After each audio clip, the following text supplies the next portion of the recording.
Anytime I think about Thanksgiving songs, the only thing that comes into my head, and I don't know why, is the Charlie Brown jingle. Yeah. Charlie Brown Thanksgiving. Yeah. That's the only thing that comes to my mind. That's always on during Christmas, though. No, there's a Charlie Brown Thanksgiving too. Yeah, there's Is two. any song that is titled or has thank you in it considered Thanksgiving? Can you do that? Can you pawn it off that way? No. Doesn't Boys to Men have a thank you song? Or am I getting that wrong? Because I feel like they have Mama. Yeah, Mama. I know, but Guys, a let's different one. gather around the Mother's Day. Thanksgiving table and listen to Boys to Men. I would love that. Boys to Men is The maybe Boys to Men Christmas album goes hard. maybe Yes, it the most does. Boys to underrated Men group Christmas ever. album No, it goes does. hard. Boys to Men, ABC, BBD. Texting enrolls you in a recurring automated marketing text messages. Consent not required to purchase. Message and data rates may apply. The team's looking good this season. I think so.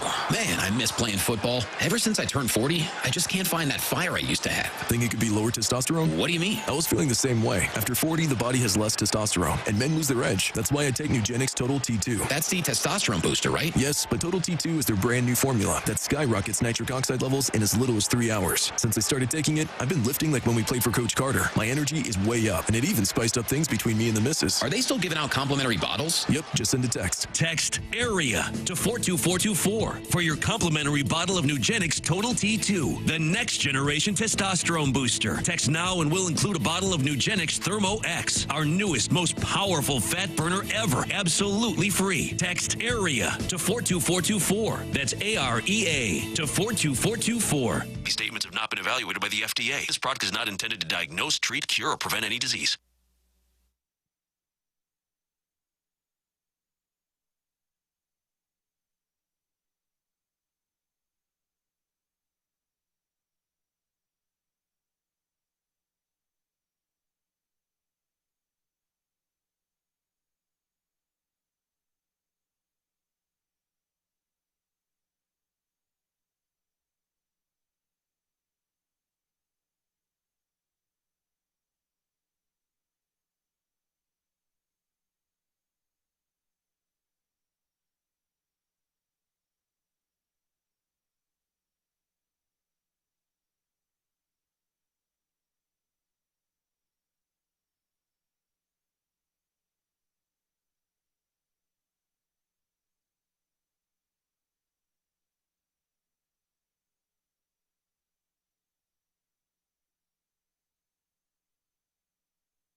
7 o'clock in St. Louis. You're listening to TMA. It's presented to you by Brown and Crouppen on 101 ESPN and on the TMA STL YouTube channel. Tim McKernan, Doug Vaughn, Martin Kilcoyne with you.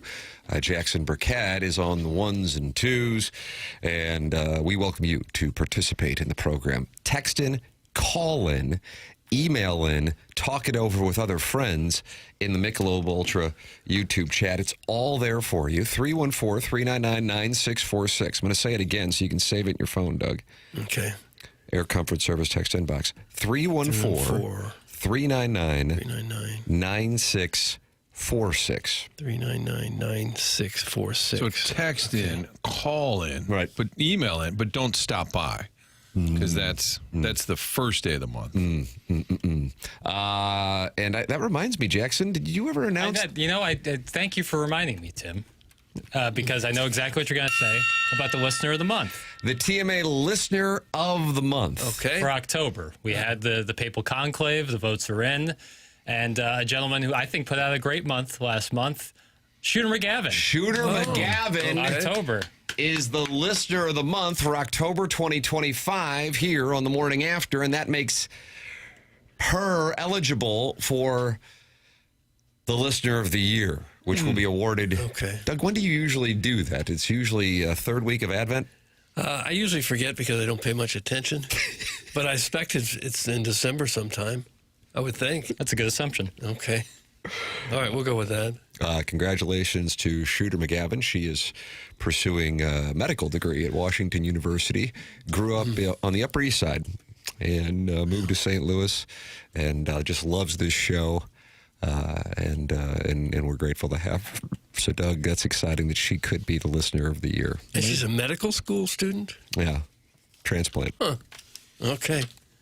Well, we all need good doctors, so it's nice to have one of those in the fold. Congrats, Mrs. Shooter. You can also call in. Jackson's fielding phone calls. Chairman Kurtz in the Hamptons, although he's in the YouTube chat. So maybe you can, I don't know if there's a way for him to answer the calls while in the YouTube chat. That'd be crazy.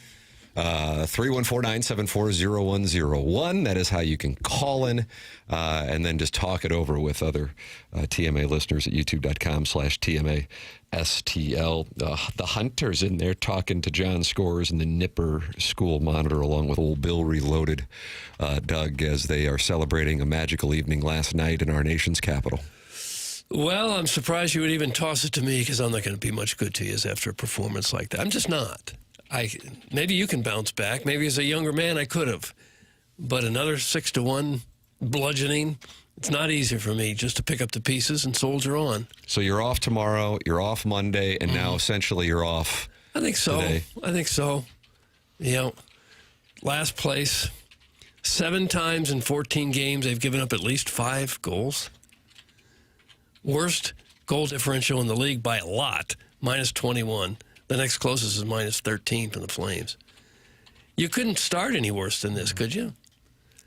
I think what makes last night especially disheartening, because even though they lost against Vancouver last Thursday and against Columbus on Saturday, with the comeback win against Edmonton on Monday, maybe there was some momentum. And then you have something like that and debacle. Mm-hmm. And when you hear the coach and the captain basically calling out their own compete level, they're not ready to play. We were saying this a week ago.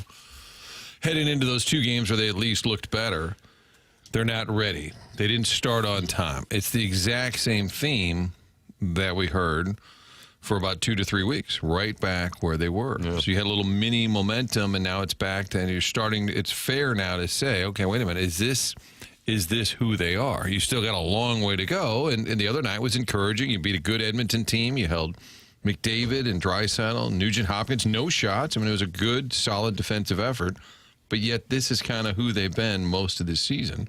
And the goaltending has been bad. Binnington was bad. When you give up 3 goals on 3 straight shots, Binnington ranks 46th in the league in save percentage, .859. Hofer's 49th. Nice. Goals against, Binnington is 40th best in the league. Hofer is dead last at 49th. Hofer's goal against is 5.02. And the narrative going into the season is, hey, we may have the best tandem of goalies in the league here. Well, so far I've had the worst. Not all their fault, of course. Not all on them, of course. But some of it is. Harrison's brother Master has made an announcement. Martin, I know you monitor his announcements. The Blues season is over, boys. So there it is. Doug, it is done. November 6th. Theoretically, they were supposed to play in Buffalo tonight, 5 p.m. pregame here on 101 ESPN. Puck drop at 6 p.m., but I gather that might not happen now. I just saw Bob Thomas at the gas station, so I think Harrison's brother is onto something. Oh. Shut her down. Just come on home, boys. Just come on home. The Blues are ass. Oh. Move on to something else. Gray Summit, Grey Goose Guzzler is not happy with the topic. Usually the topics are welcomed. So we welcome your topic at 314-974-0101. That's how you can call in with a topic change. It's just so disappointing. So you can, hold on, you can change your name in the text inbox, but you can also call in if you want to have a topic change. That's correct. Like a timeout? I do that. The listeners have now gotten into my Twitter account because they'll comment on things, and I know they're listeners of Team A because last night a guy just said they're straight cheeks. And I said, straight cheeks. Oh, that Jackie Papers line. That was a reference to Team A. This team is straight cheeks. Jim Montgomery did not pull any punches. Braden Shen didn't pull any punches. Here is Jim Montgomery. From the drop of the puck, we got the puck 10 feet before the red line in the first 5 seconds of the game, and we iced it. We weren't ready to play. We weren't ready to start on time, and we got worse after the first period. How is that possible not to be ready? I mean, your team's going horrible. There has to be some intensity. Hey, let's go. Let's get this turned around. How can you not be ready? Wasn't Marvin Barnes late to games for the Spirits of St. Louis? He said game time is on time. Yeah, I've kind of lived by that for 21 years, too. But he would be there for tip-off. Usually. Did he ever miss? I know he joked about not knowing what time it was and what time zone they were in. Did he ever actually miss a game? Or? I don't remember. I'm sure he must have. Is that when he said he wasn't going to be time traveling, like flying west? Right. I ain't getting no time machine. Legend. So is there a chance that some of the Blues just weren't in the building? Oh, mentally, apparently not. I just don't know how you could come out flat when obviously the situation is pretty desperate. I don't know that careers are on the line with contracts being what they are, but your spot on the team certainly on the line. And how you could come out not just juiced up and ready to go. Isn't getting ready the job of the coach? That's from Evil Calvin. Well, some of that, yeah, it is. There must be something systemically wrong, too, with the way they're playing. And you can tell, and Shen is not the player he used to be, so it's hard to kind of lead. Like a lot of times the captain is the best player on the team. He's trying. He got into 2 different fights. I mean, he's just fighting. And one of them was after Parayko delivers a big hit, and then they're coming after Parayko, and Shen's like, oh, I got this. Shen's not exactly Tony Twist, and he's just jumping. He's trying. That doesn't take away from his deficiencies, but you can tell he's at least saying, all right, guy, who's with me? Let's do this. And everybody's like, Yeah, that's about all they got right now is Shen getting in the occasional fight. And now John Scores. Was he a listener of the month, or was that MD 2020? Both. Wow. Both of them? Now he's not happy with the topic. Blues must have been bad if they're not talking drink leaving yet. John Scores. We'll get to that in our next segment. I don't know, Doug. I don't know. You don't know if he's leaving? Well, John Scores is not going to be pleased with segment 7-3 in the Stiefel Dust 7-3. What is segment? It's called 7-3? More Note. That's the name of the segment. So John Scores.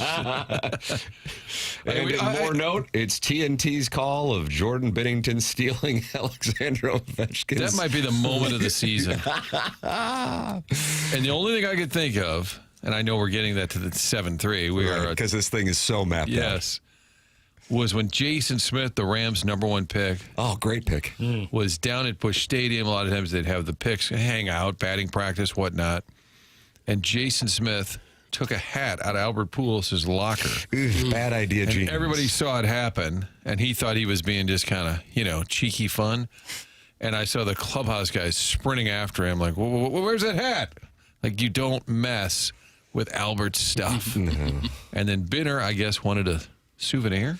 Now, he didn't talk after the game, so it's a little weird. But Ovechkin did. Here is the call of the 900th goal. Friend of the show, Kenny Albert. Oh, I have Curbs. Friend of the show, Chris Kerber. Plays it down to the corner. We have seen some wacky exchanges here. Cap shoot it wide of the goal. Ovechkin on the backhand. He scores. A no-look backhanded shot for career goal number 900. The Capitals bench skates all the way over to the near wing. And an unthinkable number has been seen tonight in Washington. Now, while that was going on, the Blues netminder, who would be pulled later, took the puck. And Doug, do you have a back pocket? Do you have a back pocket in your I don't think so. netminder shorts? No. The Oklahoma kicker wore Daisy Dukes on Saturday night in Knoxville. Did he have a back pocket in his Daisy Dukes? No. Can't imagine. Well, football pants are tight. Damn near a leotard. No, hockey breezers are not. A lot of padding back there. But I don't think there's a pocket or a slot in there to hide a puck. I'm like, what was he doing? And I honestly think, and the team decides who talks after the game, I think he should have talked. I think that was such a weird thing to do that it almost, it's not a national security issue, but it almost requires, like when you have a pool reporter who goes to the umpire and gets like an explanation, I almost felt like they at least needed some explanation. That was so bizarre. It really looked, the only thing I could say is it was strange. Like, are you thinking you're going to keep it? Are you being funny after giving up a bad goal? What in the hell were you doing? And I thought, is he rubbing it on his rear to kind of say, here, you can have this puck, but I'm going to slime it? Like, it was... That'd be a choice. Oh. Yeah. And we're not going to kink shame that. No. I would. No. And then the ref's like, can we have that puck back? I like when they ask him for it back. He has to dig through the back of his pants. Yeah, his back shrubs. Alexander Ovechkin did talk, Martin, though. He was available. Here is what he had to say. Did you see Binnington trying to? I just saw that. I'm not going to comment into it. Yeah, it's so weird. They don't even know what to say about it.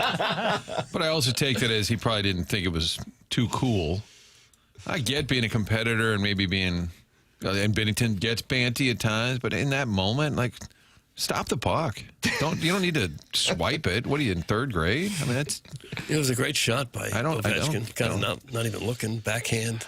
I don't get that. Like, if I were the coach, I'd say, hey, get over here. What's wrong with you? That's what I would say. Weird. That's been a weird season so far. That might be the signature moment of the season. Like, what happened? I don't know. Binnington tried to pocket a puck. If we can't win, at least we're going to get some souvenirs. The Capitals goalie, Logan Thompson, was asked about it following the game, and he says, I was just happy that O got it. Don't know. Maybe he was trying to grab it to give it to him. Who knows? So that's the reaction of the other goalie, thinking that maybe he was going to give it to him. I would short that market, Doug. If you're going to give something to somebody, you don't hide it. Right. Like no one, like a fan's not going to come down there and take it. But now with time passing and the look, it was a bad look. And again, the caveat is maybe that's what he was thinking all along. But my guess is now that there's a little time to think about this. I think that might be the answer we get now. Oh, I was just going to give it's an orchestrated message. I have a feeling now because it is a bad look. But we don't know what exactly he was thinking. They've got time to craft an answer. That's my theory. And it'll be like, oh, I don't know. I just knew in the moment it was a big goal, and they were celebrating. I just thought I'd hold on to it.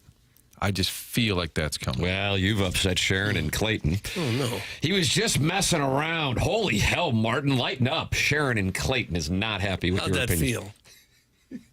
That's great. Let's keep messing around. Let's keep being wacky. Hello, la, la, la. Maybe an example of the Callier Thompson stop the puck, win the game. I'll take that over hijinks. Sorry, Sharon. I'll take hockey over hijinks. But carry on. Now, Kwame Voyukas, your nemesis once apiece. It's not that serious, Martin. Also, wear a tie tonight if you're coming to Chaffetz. Kwame Voyukas IV. Is there a dress code now? Like a 60s Busch Stadium scene? I don't think so. I wish there was. You want people to have to wear ties and fedoras? Sure. Yeah. I will not be at Chaffetz. If the coach doesn't have to wear a tie, I'm not wearing a tie, Doug. Okay. I'm not mad at Binnington. I just think it's a bad look when the team is bad, you're playing bad, and it's weird. I'll just stand by that. My main point. I don't care. It doesn't upset my life. But it's awfully weird. Guys, we need crazy psycho Binnington back. The one that talks smack, skates the opposing team's bench, and slams his stick, and then delivers checks. That's from the Warson Woods Wacko. I like when he would throw water bottles at guys who were being interviewed. Kadri. Was that 2022? I don't know the years, Tim. Now, that is probably a little more appropriate. You don't think there's any way he was taking the puck to say, hey, this is going to be worth something. I can sell this for something. I don't think so. Good morning, my brothers and Tim. Sharon and Clayton sucks. I side with you. Me, Martin. And I appreciate you, Mr. Tim. Doug, you're here. Thanks. And hashtag free perk. That's from Brian Henshin. Colts heading over to Germany. I wonder when he's getting on the... He probably won't go, no. They're not sending their beat reporter? No, I'm sure there's some sort of field hockey event that he'll have to stay back and cover. Unbelievable. Martin, did you go to London when the Rams went over there? I did not. I believe Chuck Marlowe, who will be here tomorrow. That's right. Not Charlie Marlowe AI, but actually Charlie Marlowe in the flesh. He and Andy Banker, I believe, were on the trip because they wanted to talk to Londoners who will then be making trips to St. Louis. I don't think one person from London came to St. Louis based on that football game. Not one. And we were told by Rams management. Sitting at the airport waiting for them?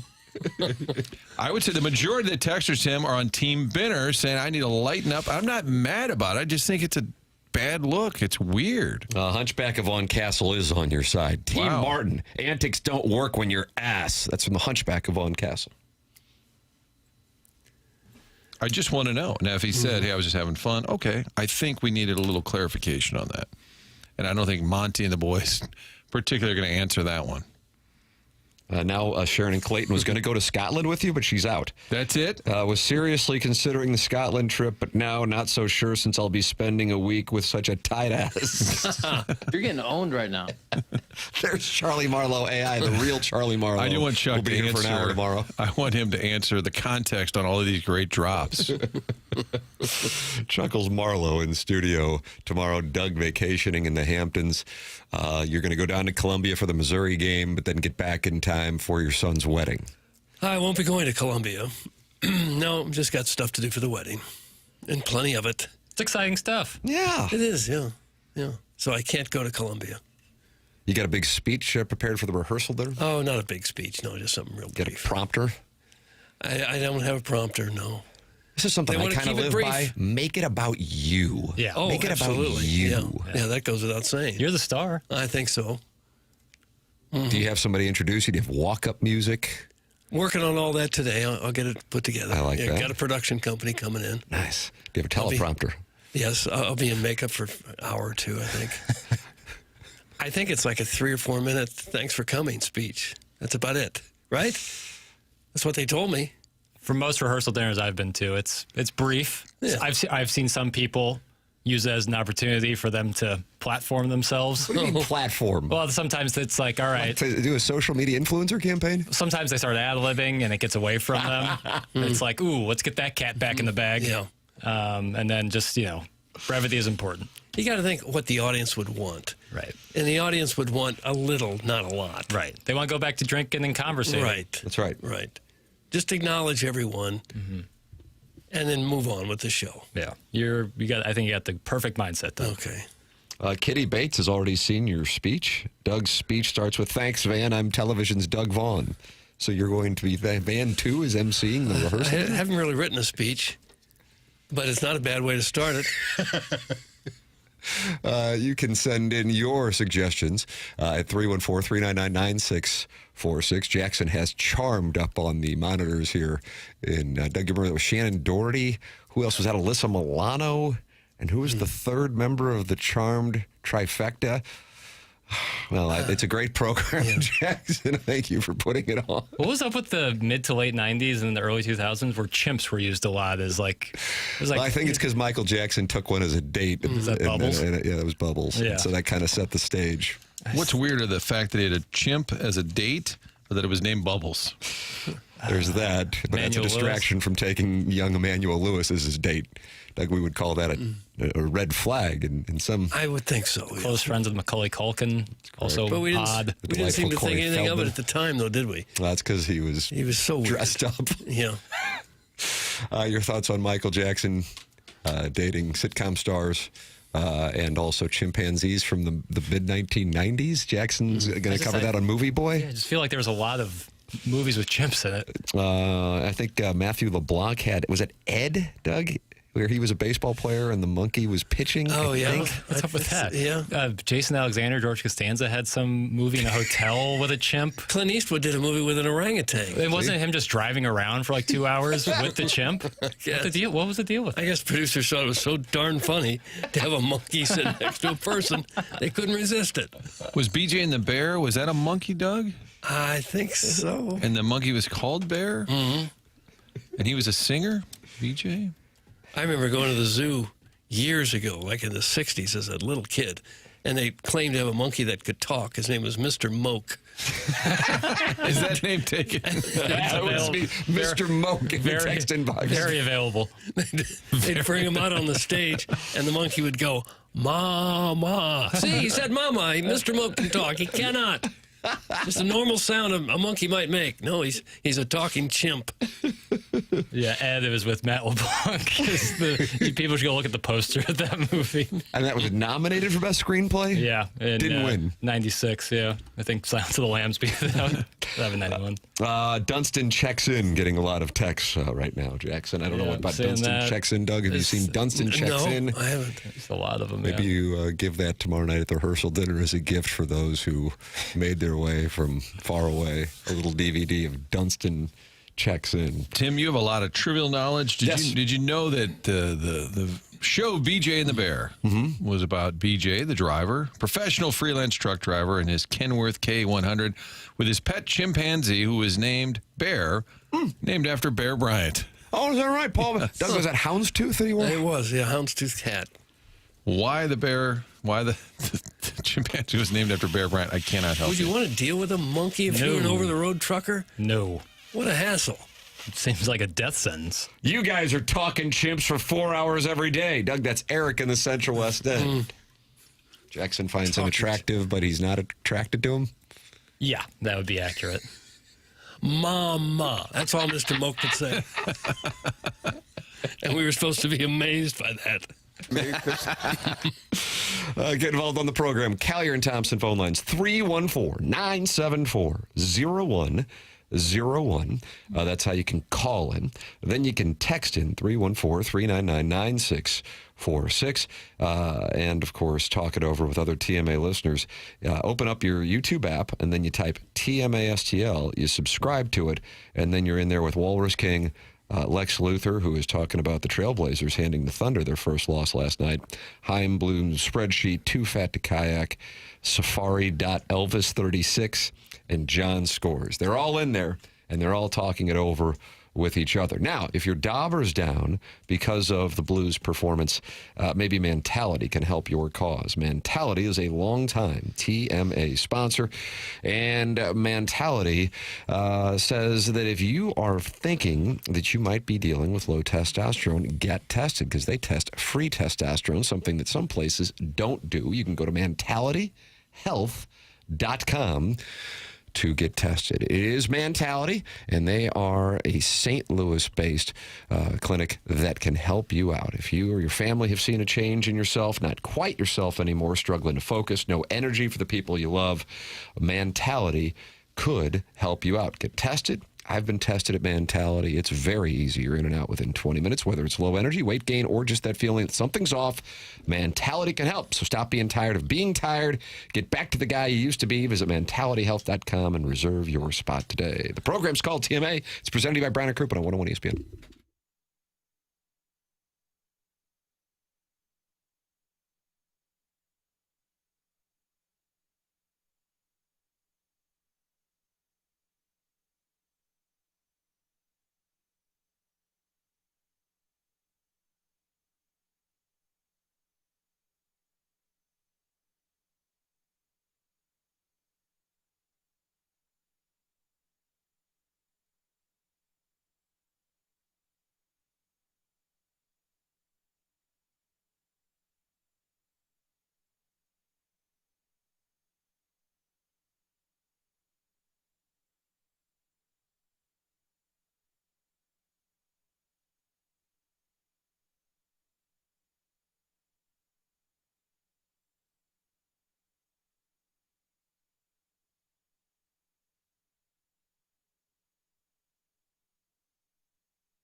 Doug, yesterday's music theme from Jackson Burkett, one-hit wonders. Mm-hmm. Now it's your job to figure out what he's up to today. I don't know what he's Hold on. Did you have the Lumineers as a one-hit wonder yesterday? That was in the wanted out of onboarding. I heard the Lumineers. I said that's not an. I agree. There was an Apple Music list of one-hit wonders. Doug made him play it as a one-hit wonder. Mm-hmm. Okay. I was adamant that you play it. I don't really have a theme right. I really loved One Hit Wonder Wednesday. I might just run it back today. It's I'm only the tip of the iceberg with. How about Two-Hit Thursday? Nice. That's going to be tough. And it's Clean It Up Thursday for Mizzou because they had Toughness Tuesday, Mindful Monday or Mindset Monday. Mindset Monday, Toughness Tuesday, Winning Wednesday, Clean It Up Thursday. So you don't think Drink this one-hit wonder Wednesday with the boys? Somebody's not happy that they haven't had their name saved. Only 2 days left to get your name saved in the month of November. Hi, Jackson. I have tried multiple times to get a name saved and have not received a response. Can you please let me know what I'm doing wrong? I'm trying to get Who's Your Hoosier saved, but happy to change it if you think that's a problem. Thanks. That's from the 314. Not a problem. It's now Who's Your Hoosier right now. Boom. Saved in there. Look at that. Oh, just like that. Ask and ye shall receive. Yeah. If I'm not seeing it and you don't see it, it's not that I'm ignoring you. It's that, there's some other things going on, but I'm working it. Jimmy Eat World's not a one-hit wonder either. That's from Adonis Jordan. Did he play at Kansas? Was he on the Danny and the Miracles team of 88? Maybe the Final Four teams in the 90s? Adonis Jordan. That's the thing about one-hit wonders, I think, is like for some people, they really like that band. They might not care about just their one big hit. There's a lot of good stuff, So I respect... Who said that? Who says Adonis Jordan? Jordan. I respect Adonis. Quick text audit, Tim. Somebody said Marvin Barnes showed up at halftime one game. I was there from the 407. Wow. We are big in the 407. Yeah, they love us in the 407. Another texter said Doug was right all along about the Blues preseason. Remember how bad they were in winning games? And I was in the camp that it didn't Even in matter. preseason, you play to win. You don't play just to slop around. What a bunch of dumbasses. You guys can't even save a number. That's from the 443. Oh, gosh. We are taking it today, Doug, and we take it every day. 314-399-9646. That's how you can express your disgust. Air Comfort Service, text inbox. Then you got the Michelob Ultra YouTube chat where friends gather and talk it over like liquor in front, poker in rear, Adam Welly, Tanner skid marks, Bob, is it Lucier or Lucier, Doug? Lucier? I'd say Lucier. It sounds a little better. Safari _Elvis 36 and Michael Sturgeon, and they're in there talking about the Blazers and the win they got last night over the Thunder. Well, I missed that game. I missed it. Papers, you see it? I didn't watch that game in particular. That's because you were waiting to hear what Braden Shen had to say following last night's debacle in Washington. And he pulled no punches in his postgame. Here he is talking about how it got away from him. We don't compete and battle in this league, and you're going to get your butts kicked most nights. And it's happened way too many nights over and over again. And until we, show up to the rink and compete for one another and for your teammate, then we'll start getting results. Okay. Shen now last in the league with a -13 plus minus. Next to the last would be Logan Mayu at -12. That's in the league. He got talked about on the broadcast, too. Had some bad moments. Same with Tucker. Somebody texted and said, this has been the same team for several years. Now, you did have that incredible surge, that second-half surge last year, and maybe it did mask some of the deeper issues. Another text, Tim said, when's the last time the Cardinals and Blues both sucked in the same year? It's a nice question. I would say 2023, because that was the year the Blues traded off. Now, they were coming off a good year, but that was the year they sold off all the players, and then the Cardinals were... What was it, straight cheeks, is that what we're saying? Straight cheeks. 2023? Yeah. That's what's so disappointing about this start is we're coming off yet another really dismal Cardinal season. And now already it looks like we got a whole hockey season that's going to be like this. That's tough. Another texter pointed out at least the Cardinals are 500-ish. Yeah. I was texting with a friend of the program, the non-ling, before the show, as I am one to do following a Blues game. He said I was thankfully at a work dinner in Chicago, so I didn't get a chance to see the whole thing. Really thought they were turning the corner, though. Instead, one step forward, two steps back. And he said if they lose tonight, he wonders if Doug Armstrong will do the State of the Union with the team heading back and starting a 4-game homestand. I mean, these are valuable games in part because of how condensed it is, in addition to the fact that it's a 4-game homestand in November, and if fans are checking out and or pissed off, there needs to be, we talked about this, so I talk about it anyway, with the Cardinals, messaging, and the Blues have been good at that. I just don't think they saw this coming in any capacity, and I think that I think there will be. Now they're playing against a Buffalo team that they could bounce back, and then when you go, oh, they won 2 of 3.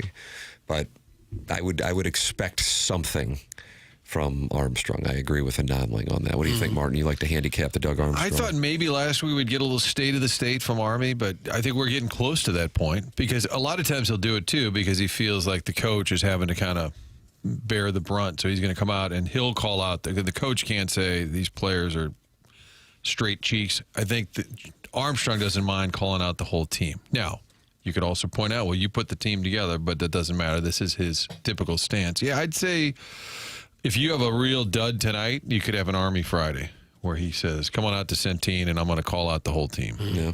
I think if they're bad again tonight, not just lose, but bad. Before last night, Montgomery said he really liked the way they played the last 3 games, that's right, even though they lost 2 of them. But last night, there was just nothing there at all. And it felt like after the Ovechkin goal that Binnington, he was so mad, I think, after that happened. Just it was from the side angle. He backhands it, throws it at him. I felt like he just kind of mentally went in the tank, and then he gave up goals on the next 2 shots. And Hofer wasn't bad, at least. He gave up 2 on 18 shots. Doug, that's a better percentage. Mm-hmm. I would suspect Hofer starts tonight. Yeah, you think so. I wouldn't even know what to do to shake it up. Maybe Armstrong knows. But they're kind of caught between a bunch of players right in their prime and a bunch of younger players that you got to give a little bit more time to. I'm not sure what you do unless you just have a sell-off, but I don't know how many of their veteran players really carry a lot of value at this point. So there's a couple trade of them. Issues there's too. A couple. I'm not sure what you do to try to turn it around in a hurry. I think it's too early in the season just to cash it in. You're not going to trade 2 or 3 of your top players for prospects. I don't think so anyway. I think it's too early for that. But give it another month, and if it's the same thing, maybe you do. Trade Kyrou now. That's from Steven time. Okay, that's going to fix it? Steven time follow-up, is that going to fix it? Is he at fault? Is he the main guy at fault? He's got some value for sure. You know what we did today? Tim, Papers and I were looking around at Thursday and said, we need a little something just to pick up the boys. This is before they tanked in D.C. We've got Chaser coming up 9 o'clock. How great is that? He's been really active on social media because he's doing these Ice Guardians podcasts with Hully. Yeah. They've been putting out segments with Federico and Twister. And he also told me he just got out of the hospital. So we'll get a health update, a hockey update. If you need a little pick-me-up today after a tough loss, Doug, you do. I need one. I do, yeah. Chaser at 9 o'clock. How about that? Kelly Chase at 9 o'clock on the Stiefel. Well, ask him about all this nonsense. Yeah, he isn't going to hold back. It's always good to talk it over with him. So Kelly Chase coming up at 9 o'clock on the Collier and Thompson phone lines. You're welcome to participate in the Design Air Heating and Cooling email of the day by emailing in the morning after at InsideSTL.com. The standings, Carlos Spicy Wiener has 1 win, and then it's empty. But I think, Jackson, it's just a case you got a lot on your plate. It's Carlos Spicy with 2 wins, Buck Swope with 1 win. Yeah, no, I thought that. This is for the long-term prize. The long-term prize for the Design Air prize. Carlos Spicy Wiener won, and then we're kind of separating it for the AC/DC tickets until we get everything squared away. From the corporate council is reviewing the contest to make sure that it is, because with the prize of this size. So we will see where that is. So Carlos Spicy Wiener has 1 win. There are the standings. Right, but I have the standings of the entire month in my head. I got it. Don't worry. 2. Carlos has won 2 this week. Buck has won 1. Hey, listen, those are the accurate standings. So well, sure you can text in. I'm right. Papers, we got a text. Yes, sir. text saluting your dad. Oh, that's so nice. How about that? And he said, from the 618, I know Jackson was too young to remember his dad as a basketball coach. Let me tell you, Jeff Burkett needs to be hired as a Blues assistant to fire these boys up. He was the Bobby Knight of 1A Illinois high school basketball coaching. No way the Blues would be playing like this in fear of getting their asses chewed. These Blues players need a good ass chewing of a lifetime. So kudos to Jeff Burkett, who was the Bobby Knight of 1A Illinois basketball. Yeah, I never got to see my dad coach in high school, but he sure as hell coached me in middle school, elementary and middle school, and I can attest to the ass chewings that would be out got there. after you? Oh, nice. Yeah. Wow. What kind of things did he say? Yeah, what's going on? Let's figure this out. Oh, did he get after me? What did he say? I was all, out of love. That's my pop. I have a problem when I run where I shuffle my feet a little bit. Really? And, if I would do it like dragging ass in like a second half of a game, pick your feet up! Like that. Gosh. Pick your feet up. Yeah, never let them know you're hurt. That was one of my dad's favorite sayings. Yeah. Never let them know you're hurt. What, you like to roll around on the ground? Well, if you were down for more than a second, he would come over to you and go, never let them know you're hurt. Get your ass up. Well, I think I broke my ankle. I don't care. Get up. I will say, when he got his hip replacement, and he was kind of gingerly walking around, he said, Pop, you're supposed to not let them know when you're hurt. He didn't appreciate that as much. Wow. You'd been banking that for 20 years. Wow. Yeah, sitting on that one. Thank you to this texter. That's incredibly kind. I didn't know that. Well, let's get Jeff Burkett down to the old Enterprise and chew some ass. Yeah, maybe he'll give a speech tomorrow at the skate when the boys get back. I don't watch hockey, and a lot of that because my dad never watched hockey either. Oh, no. Now he's going to get dragged We into just it. need the inspiration. He was coaching Hoop Rock, man. He was banging out tape. It's hard to coach your own kids, though. It really is hard. You were able to do it as the Wizard of Crestwood. Well, I remember my son Greg was on the team, and they'd be running around the gym just to kind of get warmed up before it started, and I'd say, "Come on, Bill, let's go. Come on, Jay, let's go. Come on, Greg, let's go. Let's hustle." And then he'd go home and cry and said, "Dad yelled at me. all I did was say, let's go. He's yelling at me." How old was he? For heaven's sakes. 9, maybe 10. Dad yelled at me. All right, line up. Yeah. Layup drill. If I ever said his name, I was yelling at him.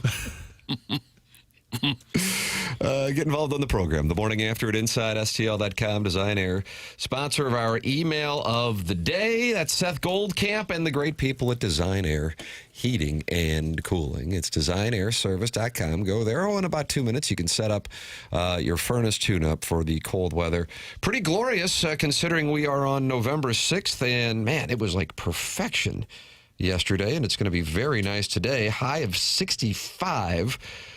With sunny skies into the mid-afternoon. Tomorrow, high of 69 with sunny skies. And then it's going to do a little change. It might get some rain now in Columbia on Saturday. That I see is in there, and it's a high of 60 now in Columbia, and cloudy skies and dropping off. You just gave me I just got a look. You pursed your lips and nodded. Yeah, I was just giving you a look, like nodding, like this good stuff here, man. What? It wasn't like I wasn't trying to chime in. I was just saying, You like a good forecast? I do. I love so a good forecast. So you're not disapproving. Tim caught Far you from with a it. nod. In fact, approving. Pursed his lips. Man, somebody's going to need Buck Swope, because Swope's going to be pissed that he wasn't in the standings. He's going to review that film, and he's going to see you purse your lips and nod at me. I'll just put him in the Did standings. you kind of zone out? You're just going to put him in the standings. The opposite of zoning out? No. Yeah, I was locked in. Design Air Service. You really liked your weather take. Anyway, my point is it's going to get cold here on Sunday. A dead cold front coming throughout the south, actually. High of 39 and back-to-back days.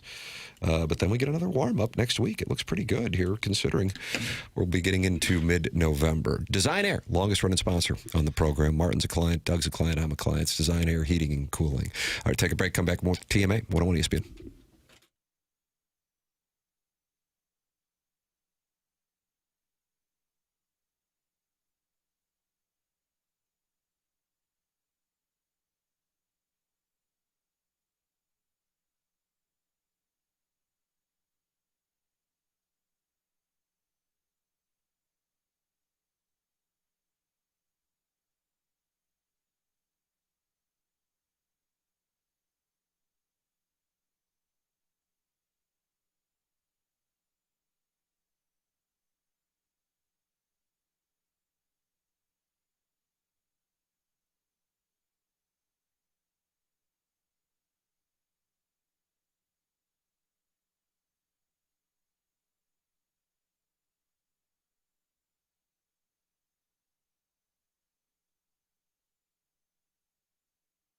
Well, the original plan was have that parade down Market and then get on the plane to go to Scotland. I don't know about the parade, but I do know this. Spectacular Scotland awaits. Headed there with you next summer, June 15th. It's a 10-day trip. 15 different meals, part of the package here. Flights, meals, hotels, local experiences, all of it put together by our friends at Colette. They've been doing this for a long time. We're going to the historic capital of Edinburgh, going to go to Glasgow, the big international vibrant cities, but also the small countryside, checking out the Isle of Skye, Orkney Islands.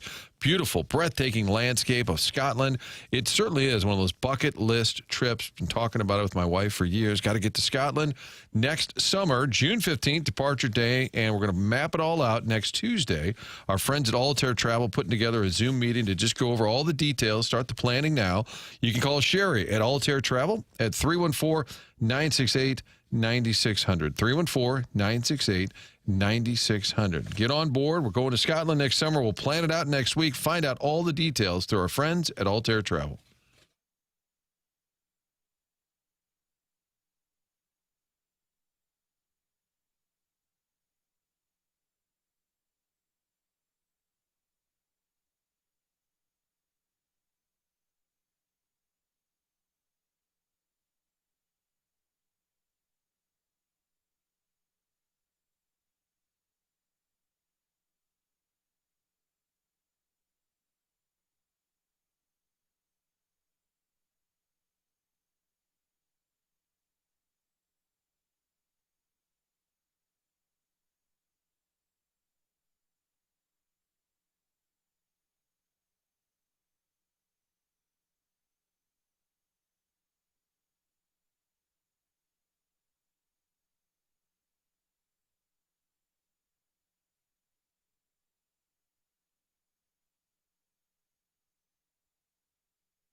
This is Jackson with a SportsCenter update, driven by Johnny Londoff Chevrolet and Johnny Londoff Autoplex. The Blues lose a tough one last night at the hands of the Washington Capitals, but they get a chance to get one back tonight as they take on the Buffalo Sabres. Pregame at 5 p.m., puck drop at 6, right here on 101 ESPN. That was another SportsCenter update, driven by Johnny Londoff Chevrolet and Johnny Londoff Autoplex. See them at londoff.com. Chevy, together we drive. Are you kidding me?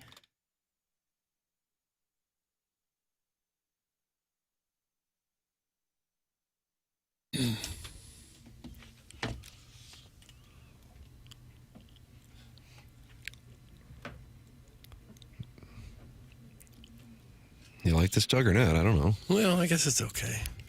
Two instrumentals. I don't know. Men Without Hats? No, this is Mobb Deep.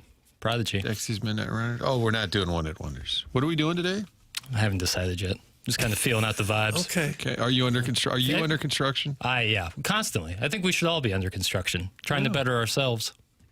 Well, that's a message right there. Yeah. That's a message of leadership. That's why this guy has the C on his sweater. That's right, heavy.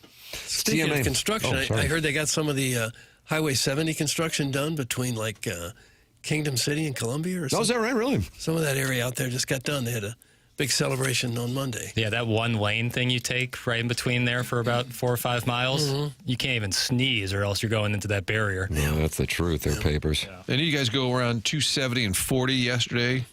No, sir. I try to avoid noon and 6, it was stopped. There was a semi-trailer. Oh, no way. Semi-trailer was on fire or something. Ooh. You couldn't, if anybody listening was anywhere in the vicinity of Ballas, Clayton, Mason, Fort, it was like a parking lot. It took me like an hour to get from home to work. Usually takes about 12, 15 minutes. Yeah.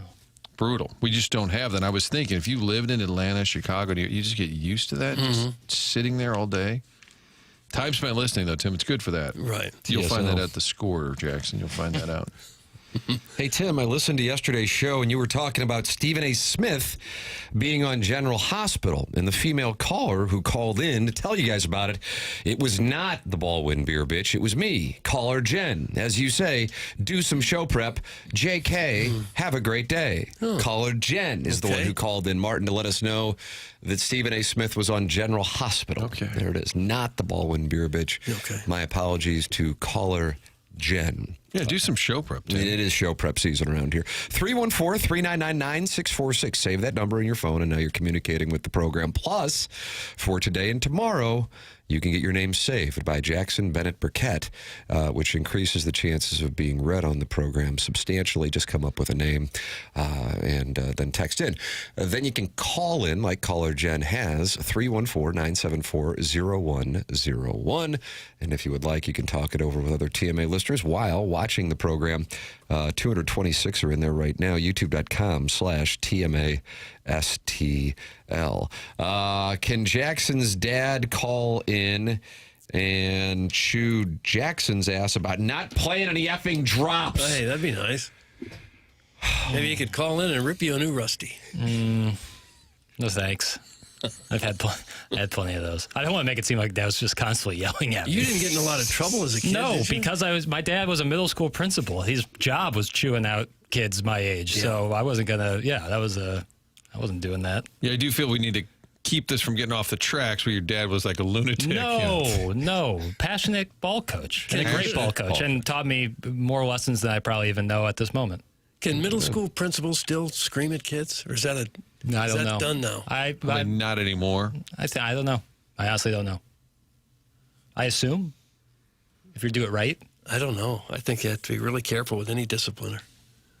How about this from the 314? Love you, Papers. Keep killing it. How about Thank that, Jackson? You. There you Super go. kind. Love it, man. That's just that's what we do it for. Kelly Chase is going to be with us at 9 o'clock on the Stiefel Dossier. Looking forward to talking it over with Chasers. He has a new podcast called Ice Guardians with Brett Hull. And that is some good entertainment. I was texting with Chaser a couple weeks ago. That's just, you want to talk about two guys who can entertain, you can listen to forever. It's kind of like Live at Shannon's, except for hockey, and not on a Friday night with glasses clinking. It's just a couple gentlemen sitting around telling some stories. Had Twist on a couple of weeks ago. Good entertainment. Chaser with us at 9 o'clock, and I have a feeling he'll be very candid with his thoughts on what has taken place here with the Blues. Doug, you were noting that they are the worst team on goal differential, which oftentimes has something to do with your Vaughn index? Well, I haven't run the Vaughn index yet. I will here. They're minus 21 don't do it. goal differential. That's the worst in the league by 8. They're 2-6-2 in their last 10. Vaughn index would be a 10. They're right at a 10. And They have 10 points. Oh, do they really? Well, that would figure out then, yeah. That's kind of the way you check it, just to make sure the math adds up. Oh. So they're just a 10, and that ain't good. They got it bad, and that ain't good. Very, very bad in a very tough division. Yeah, if they could double their points, they still wouldn't be in first place.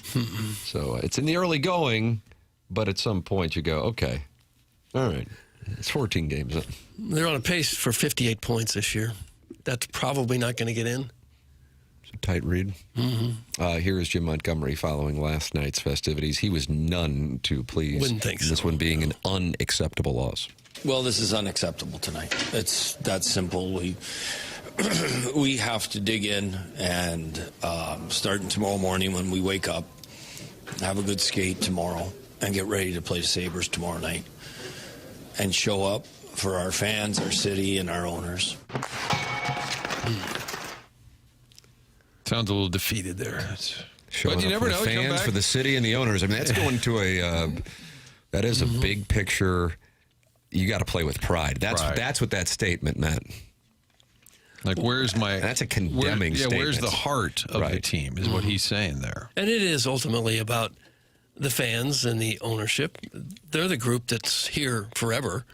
I mean, the players come and go. Some of them will be here, 6 months and move on to another team. But the fans and the owner, they're all here forever. It's a lifetime for them. So it does mean a lot to the fans. Well, Doug, you covered Ian LaPerriere, right? Lappy. He's a big fan of the show and texts in, and he says those giving up on the season clearly must be new fans and weren't paying attention in 2019. I'm still hopeful they figure it out. Long ways to go, people. That's from Lappy. Okay. Well, we're all hopeful that they figure it out. We don't want this to be the way the whole season goes, of course. We just haven't seen a whole lot of reason for optimism yet. Maybe something will happen. Maybe they'll catch fire.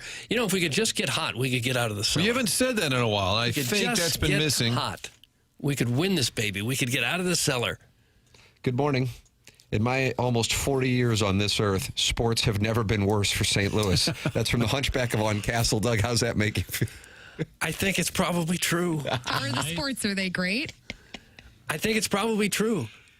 With the state of the Cardinals and the Blues and City and no NFL team now, yeah.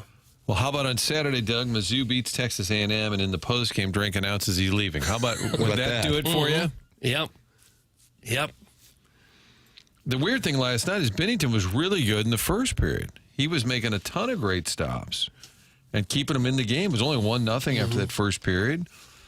And the Capitals came in. They'd lost 4 in a row, so they knew they'd be hungry. And he was great in the first period. And then after the Ovechkin goal and shoving the puck in his pocket, that was it. It was like things just spiraled right after that. He didn't do the job. It wasn't anything I did wrong. That's not He didn't do the job. That's the kind of leadership that we need in this area. Oh. Doug, have you played the prairies in Cahokia? That's from the TMA Reddit Insider. I have not. I have. There's a nice course in Cahokia, or a course in Cahokia. Nice place? It's all dependent on what time of year. I only played it early in the season, so like most courses, grass was still a little dormant. How about Grand Marias in East St. Louis? Have you played that? No, I do love playing in Southern Illinois, but I haven't played there. What is it about Southern Illinois landscape that's got you usually, I like a lot of the courses out there, a lot of the layouts, and they're usually a little cheaper than some of the courses here in Missouri.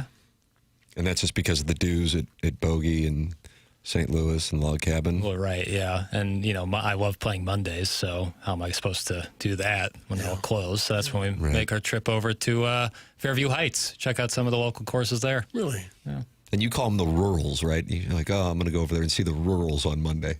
Earlier this year, I described Waterloo, Illinois as the public golf capital of the Midwest. Not that. And I stand by it. Wouldn't that be like Branson? Maybe. Maybe in your opinion. Okay. I'll take Ann Briar. Over the courses down in Branson? No. We're going to get a sponsored segment next year, and it's going to be Papers Golf Tour. And then every week you tell us where you played. You give us a little review, maybe a little hole-by-hole breakdown. Papers That'd be Golf awesome. Review. Sounds great. Doug, Acorns, baby. That's from Bob Wagon. Oh, Okay. fun time out there, babe. And where's that? Waterloo. Is it? I've not played there. They used to be a sponsor on the program. Beautiful little downtown. Got that Gallagher Steakhouse. Let's go, Papers. You and me. Let's go. And Waterloo even has a country club, too, right? Waterloo Country Club. So they got 3 really nice courses? 4, Mystic Oaks. Really? In a small little town, they've got Golf, 4 beautiful public golf capital of the Midwest. Okay, stop that. I thought Doug said Branson. He can say what he wants. If one of them's a country club, then it's not public. Yeah, you can pay the money for Paynes Valley and Buffalo Ridge. I'm a meat and potatoes guy. Are you? He is meat and potatoes through and through. Very relatable. Man of the people. When you say that, it helps if you don't say potatoes, but potatoes. I agree with that. I'm a meat and potatoes guy. Exactly right. That's right. Doug, why are you hating on my town? That's from Bob Wagon. Bob I Wagon. love Waterloo. Waterloo's a cool place. I would just think if you're really talking about the capital of public golf in the Midwest, probably what they've done in Branson would be the correct answer, don't you think? Not according to Jackson Burkett, and he went to Ladue. That's right. How you going to argue with that one there, guy? The capital of indoor golf with a restaurant and a bar is 5 Iron, and that's in Clayton on Forsyth. Sweet Mother of Mercy, when it is freezing on Sunday, even though it's glorious today on Thursday, November 6th, and you want to go ball strike, I'd like to recommend 5 Iron Golf in Clayton. 5 Iron Golf, the ultimate indoor golf experience. Whether you're a serious golfer or just looking for a great night out, you will love playing iconic courses on TrackMan simulators, enjoying chef-inspired dining, and relaxing in a vibrant bar setting. Host events, sharpen your skills, or simply have fun. 5 Iron Golf is your new go-to destination in Clayton. They have iconic courses including Pebble Beach, St. Andrews, and Bethpage Black. 5 Iron Golf in Clayton has 200-plus world-class golf courses. They have a bar, they have a restaurant, you can hang out, no dress code, just golf. It is 5 Iron Golf. I went there with my son 2 Sundays ago when it was cold and rainy, and we sat there and played, and up on the TrackMan simulator screen, they had one of the NFL games on, and we enjoyed some bottomless chicken tenders for $5, half-off pizza. Great way to spend an afternoon if you love the game and the weather is not conducive. It's $168 a month for a membership, and I would tell you $169 a month per month. And it is well worth it if you love the game or if you're just looking to have a place to hang out and practice. It's 5 Iron Golf in Clayton. 5 Iron Golf online at 5irongolf.com. Also, for our veterans, they have a special coming up for Veterans Day that I want to make sure people are aware of. 5 Iron Golf has a special for our veterans, and it is the following Veterans Day. 5 Iron Golf saying thank you on November 11th. Just use the promo code VET60, and you will receive 1 free hour of sim time on Tuesday, November 11th. Veterans, reserve your spot today with promo code VET60 in person or online at 5irongolf.com. 8:04 in St. Louis. Time check brought to you by Clarkson Jewelers, an officially licensed Rolex jeweler. This is the Morning After, presented by Brown & Crouppen on 101 ESPN.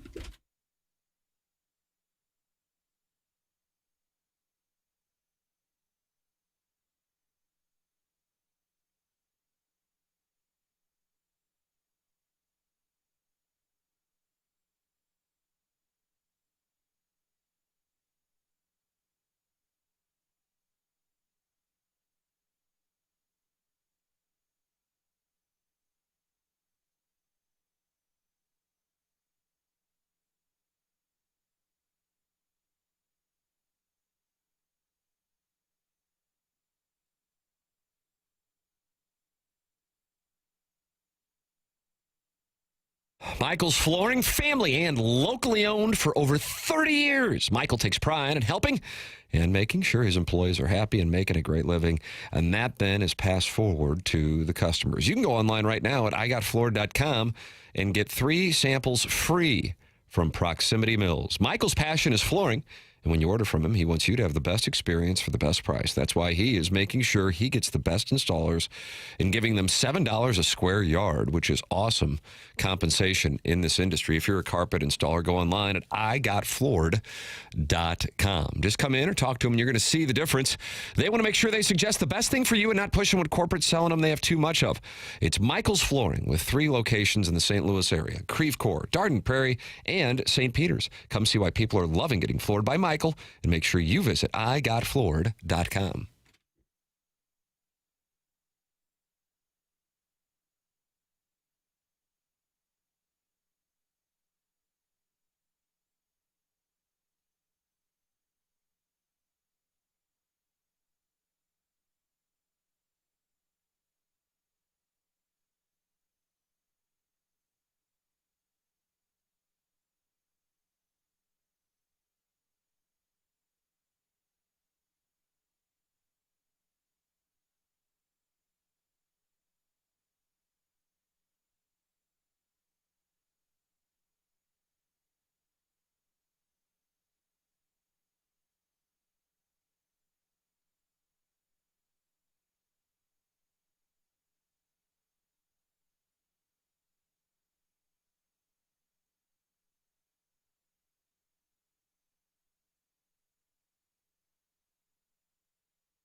All right, I guess we're doing one-hit wonders, but Hanson wasn't a one-hit wonder. Hanson wasn't? I don't think so. This is undoubtedly their biggest song, though. I would agree with that. But you're saying they had a little bit of staying power as a band. Oh. That's an interesting delineation there. Is it just the hit itself, or if the band toured for a while and hung around? We're back to it. You liked it so much, Papers, you just wanted to go back to it. Which guy was the cutest one in Hanson? I don't know. Okay. One of them looks like Billy Ray Cyrus. Billy Ray Cyrus. Is that true? The other one looks like Ben Mendelsohn. Doug, who are these? I don't know who they are. Ben, is that a fictitious character? Ben Mendelsohn? Yeah, who's He's that? an Australian actor. Oh, of course. Duh. If you looked him up, you would recognize his face. Okay. Now I'm Googling. Earlier I was looking at BJ and the Bear, and I'm going to Ben Mendelsohn. Okay. They had a song called Where's the Love that was nominated, Doug. Yeah, I see that. But their top 6 songs, Mbop being is one. Mbop, I like that. Mbop, is it Mbop? Doug, do you say Mbop? It never comes up. Because Jackson wants to say Mbappe. Okay. Yeah, Killian. And PayPal. Mbop 2.0 is their 3rd biggest song. And then their 6th biggest song is the Spanish version of Mbop. So makes me think that they might that has the bones It's like of being when Tone Loc used to do concerts and he would do Funky Cold Medina and Wild Thing like 3 different times. You're like, I don't know. I took Kim one year to Wildwood Springs Lodge. It's down in Steelville, and it's pretty cool. They'll have bands kind of like America, Poco that were big at one time, and they have you stay at the lodge, and they have a big old-fashioned meal, and then the band plays in the lobby. It's pretty cool. It's really intimate, the setting. I always wanted to go there, but the weekend I picked, the band was Mason Prophet, and it's kind of like a Keishi classic band, and they had one big hit called Hangman, about Hangman hanging in a tree. They played it at the beginning, Tim, and everybody's like, oh, right, they played their biggest hit. And then they played it again at the end, and I was like, well, you got to know the audience, and that's the only song we knew. I believe the Killers have gotten to a point now where they play Mr. Brightside right out of the gate, and it's kind of a way to... There it is. Get the crowd going. Well, I don't mind that. I like to hear the big hits. Well, what I'm saying is playing it first as opposed to last. Because you think they're sick of it, like get it out of the way. Like, here you go, everybody. Yeah. Doug, do you remember Kings of Leon? Mm-hmm. In 2008, 2009, they had a couple of big hits, but I guess the biggest one was Need Somebody. They also had Sex on Fire. I have not let my kids hear that, though. That's the one I know, Sex on Fire. I would not. Just wait. Wait until they're at least 25 before you let them hear that. Yeah. Okay? Okay, gotcha. Thank you. And a compadre of mine was leaving the Enterprise Center after they played one of those 2 songs, and the lead singer yelled at him and said, I guess you heard the song you wanted to hear. Always a good play. It's not like they were playing, a small little venue. It's at the Enterprise Center. But, yeah, sometimes artists are a little banty about having to play the songs that, put them on the map. Martin, I know you felt that way about Ask Tony. Fine. Tied for first. Legit. What else? I've been to concerts at Hollywood Casino Amphitheater where a lot of people leave right before the last song to avoid the traffic. And you never do hear the big hit. You hear it in your car as you drive away. And Kings of Leon played Hollywood Amphitheater, and the pigeons pooped on it. Remember, they had to stop they stopped the show. And people were furious that the show got canceled because of the pigeon poop. They canceled it? Yes. And then they brought him back, and they were at a Rams game. This was a glorious time, that 08-09 era. And they were in a box. And at the Rams game, they introduced him, the Jumbotron. Everybody booed. So I think... Oh, no. So your buddy should be happy. Yeah, they got end, theirs. He won. They got theirs. How many pigeons does it take to shut down a concert? Must have been a bunch of them. I'm telling you, it was a thing. Mm-hmm. The Killers have 7 effing albums and several top 10 hits. That texture's a moron. Hey. That's from Speedy Keith's Temper Tantrums. Nobody called the Killers a one-hit wonder. I certainly didn't. I don't think anybody did, but I know that they have started, at least I think in Glastonbury recently. I could be off the mark on this. Hell, I just know that they led the show with Mr. Brightside. Could have been a one-off. Hell, I don't know. And I do know that my compadre was yelled at by the lead singer of Kings of Leon for leaving after Use Somebody or Need Somebody or and then they Sex got on theirs. Fire. July of 2010, the Kings of Leon concert in St. Louis cut short after pigeons bombarded the band with droppings. Really? Making it unsanitary and a potential health hazard. I got pooped on once at Busch Stadium getting ready to do a live shot. Oh, you into that? And I didn't. It was What a bird. player did it? And I didn't know it. Tim, it used to be figurative that a player. Yeah, exactly. Which one was it? Was it McGuire during '98? No, it was a bird, and I didn't even know it. And it was on my shoulder. And if Malcolm Briggs hadn't said something and started laughing at me, I'd have gone on and done the live shot with the bird poop all over me. How many times have you grabbed the poop? Dog, what up? What up, Vaughn? You got some poop on your shoulder. Is that your thing? I think he said, "Oh, that's wrong."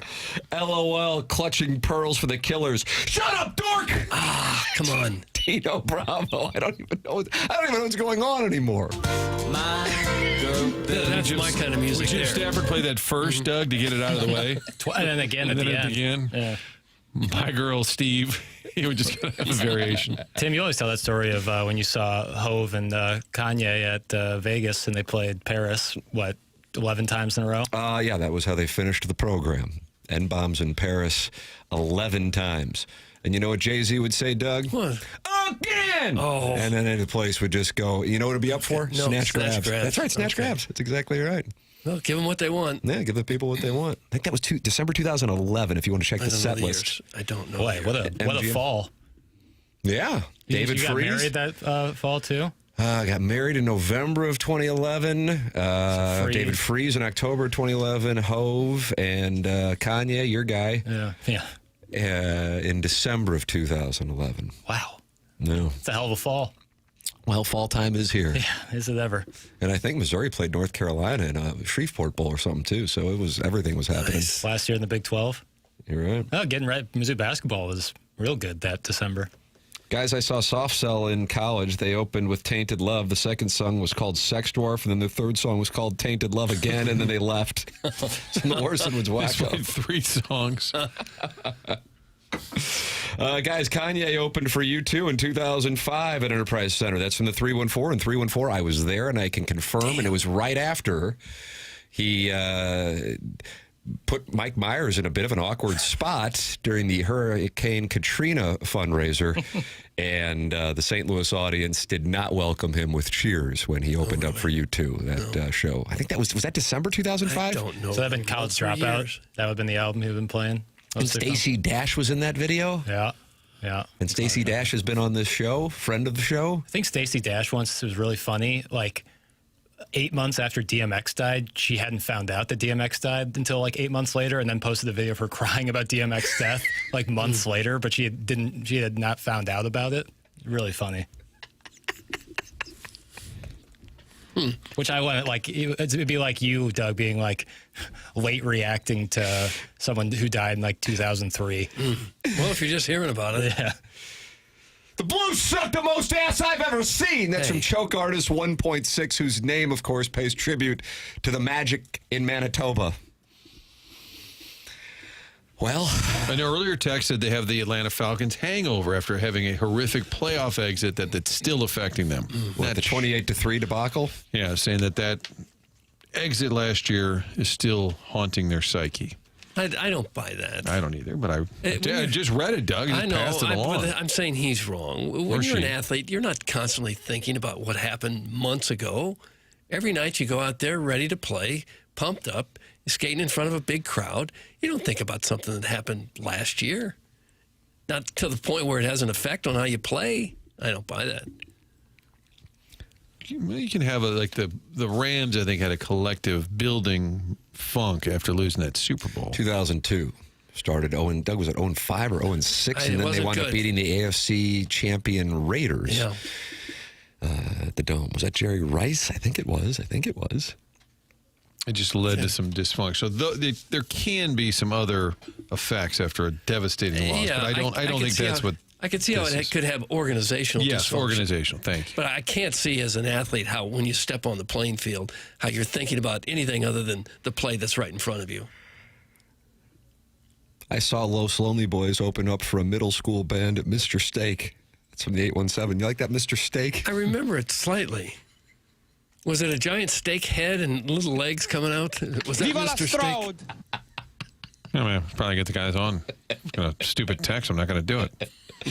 Mayu belongs on my kids' Kirkwood Hockey League 12U team. That's from Hooterville Regional's Chief Parading Officer. And Doug, they are not happy. No, not at all. And we thought it was going to be such a good year. Well, there's time.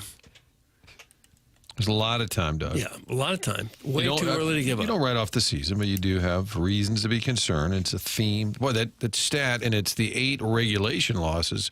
7 of those 8 is the stat where they have 5 goals or more given up. Yes, you're going to have an empty netter here or there, but 7 times in 14 games, they've given up at least 5. 5 goals. Is that about the league average? No, league average, probably about half that.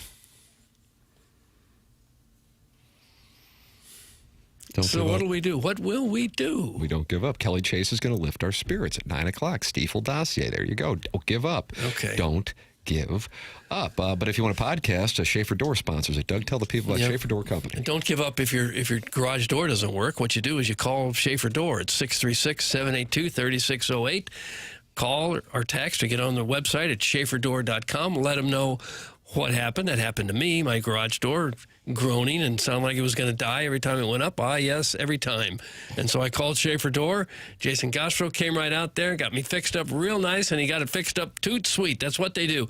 They have a special Monday morning standby service for doors that break over the weekend for whatever reason. That seems to be when they usually go. They also service commercial doors. If you run a business or warehouse with big, tall doors, Schaefer is experienced in those types of jobs as well. They service all kinds of garage doors for service and new installs with LiftMaster. LiftMaster garage door openers are strong, quiet, and versatile. It's big enough company to get any kind of job done, small enough that when you call, you will talk to an actual person, and they'll get you taken care of real quick. Service techs, not commission-based. SchaeferDoor.com. Call or text 636-782-3608. Schaefer Door is a LiftMaster partner. There it is. Sponsor of the podcast here on TMA. Tim McKernan, Doug Vaughn, Martin Kilcoyne with you on the program. Jackson Burkett on the 1s and 2s. Kelly Chase joining us at 9 o'clock on the Stiefel Dossier and the Design, Air, Heating, and Cooling email of the day at approximately 10:45. This is the Morning After 101 ESPN.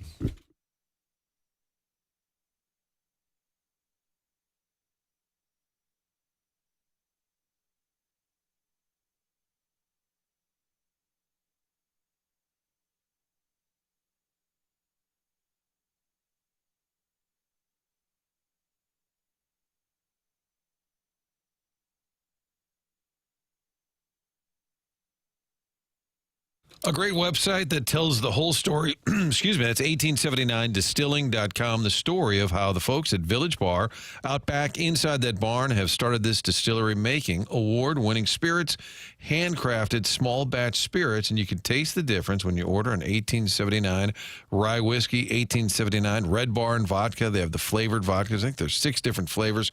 So many different varieties, and folks are starting to taste it around town and tasting a difference when you order an 1879 distilling product. It's an homage to the early days, the 1800s. The German distilling used to take place down on the riverfront. They want to continue this tradition, and again, it makes a difference when ordering that drink. If you're at the Village Bar, you'll see the barn right out back. That's where they're creating these tasty, award-winning spirits. So ask for it next time you're in there, grabbing a cheeseburger, waffle fries, watching the game. Blues game will be on tonight. Mizzou game will be on Saturday. Great place to gather. You already know that about the Village Bar, but now sample some of these fine products. 1879 Distilling, St. Louis, Missouri.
Good morning.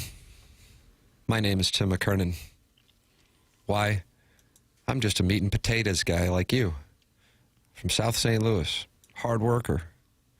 But earlier, in the 8 o'clock hour, I said the name of the song was Need Somebody. Why? I was wrong. Mm-hmm. It's You Somebody. I'm going to take some time away and reflect on this. Check out my apology for my notes app on Twitter for more. Will you just sit and stew? Just kind of look down at the ground and shake your head, wonder what might have been? I'll just read the comments under my apology. Okay. Some personal news. Maybe take a moment. Okay. Somebody has a problem with notes app apologies? I don't necessarily have a problem with them. It's just anytime you do it, you know what's coming. It's not going to be good enough. It's going to be poorly received. Usually a video is a little bit better, I've noticed. But if you're apologizing on social media, you've already lost. Like, Martin, those are words to live by. You've already lost. Go sit in the woods somewhere and wait for a week. In the woods. Wait for a week or two, and you'll be fine. There are social media apology cabins in woods? It's not a bad idea. Yeah, maybe we should invest in that. Social media cabin. Have you been canceled recently? Come on over here. We have 2 bedrooms and 2 baths with your name on it. Yeah, but I'm not sharing a room with Matt Lauer, whatever you say, okay?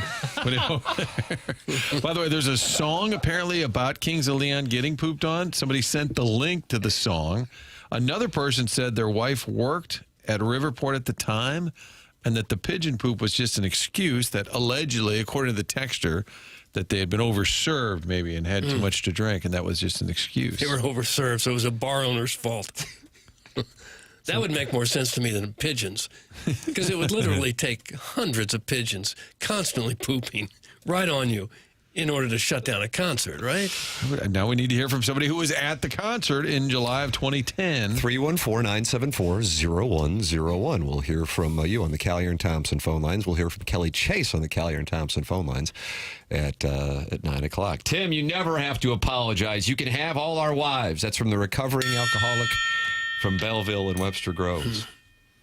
Stephen Time says, Jackson, that's so true. How about that? There's support from Stephen Time. Yeah. From the Brothers Time. That's right. I feel like I've been getting some more support from the Brothers Time, which is really nice. As far as apologies you're talking about? Yeah. If you're putting it on Notes app, it's just never going to come through. It seems like no matter what happens, if you can weather the storm for about a day or two, something else will happen and you'll be knocked out of the spotlight. Yep.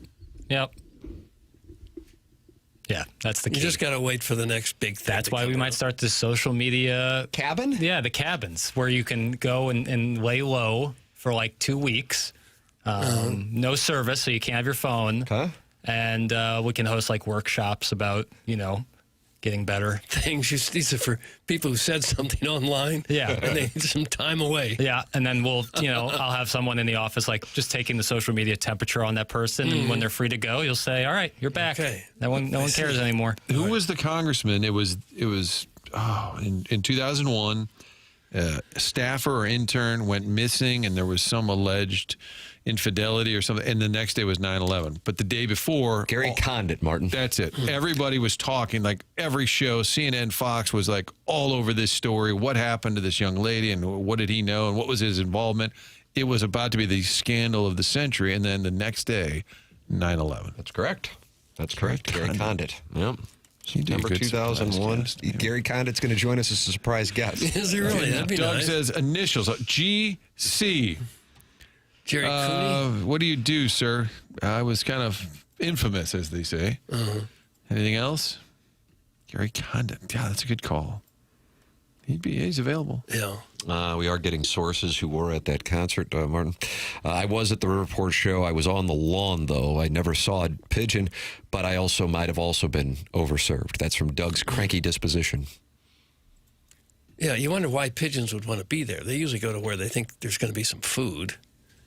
I don't think these guys playing instruments were doling out. They have a buffet in back. Oh, there's one right there. Chandra Levy was the name of the young lady. I was at the show. It was in August, and it was super hot. The pigeon thing was an excuse. They played 2 or 3 songs and later leaked that Caleb, the lead singer, was intoxicated. They came back in October, November to make up for it and played like a 12-show set. It was hot trash. That's from Stan the Caddy. Okay. Hot trash. Williams' hands were shaking. See, this is my music right there. I could listen to a whole concert of songs just like that. There is a constant flow of angry texts at the Blues. No heart is such a problem hearing. That is the blue note you are wearing. You have an opportunity to play a sport you love for an organization that has so much to offer. Owners that spend the cap in a city that just wants to see well-played hockey, win or lose. That is why so many greats stick around. If you can't play with heart for this city or organization, there is a problem with you as a player and as a person, and you really need to look inward. That's from the 636. Okay. I guess the question is it heart, or are they just not good enough? They just don't have the talent to keep up with the better teams. Might be hard to figure that out. But it could well be that they just don't have the players to play any better than this. We may have overstated how good they could be, but they're not this bad either. No, they're not this bad. There's enough talent there that they shouldn't be playing this poorly, this regularly. Choke Artist 1.6 doesn't see it that way. They are softer than baby cheeks. Baby cheeks. Sharon and Clayton says, right on, 636. Media in this town soft. What about that? What about that? You think the media is to blame for the Blues' poor start? I could see it. As soft as we are, collectively? You've said enough to get your rights holder merit badge. Well, the drops are back. It's been a quiet week on the drops. The papers is ready. Ow! Well, no, it has, because you've been busy. It's always your own guys. No. Took the words right out of my mouth. Because you've been busy with all of the bookkeeping. I have been. Yeah. Right. That's tough. I wasn't calling that's the thing. No, I know. That's the thing. Is like people are like, well, I want my text name saved, but I want drops. It's like, well, I only have the 2 hands. But just the 2 of them. I think there's something, too, that people don't actually like drops. They just like complaining about the lack of drops. Probably so. Probably so. It's a weird and once you understand that, yeah, a lot more at peace. But I'll pepper them in there. Got a new poster in the Michelob Ultra YouTube chat. It's the Pine Lawn Tourism Department. Martin, visit Pine Lawn. Well, you have to pay those tickets you get on the highway on the way to the airport when you're in a mad dash. It says it would be like the Cardinals making the City Connect jersey the main uniform. It's against tradition and they suck. Coincidence? I think not. That's from Visit Pine Lawn. Oh.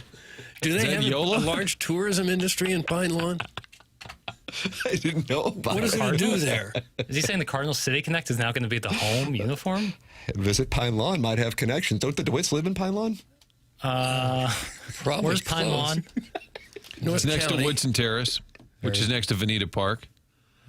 Again, get all those speeding tickets paid. Got it. No, Jackson, we do want the drops. It reminds us of our youth. Of our youth. Okay.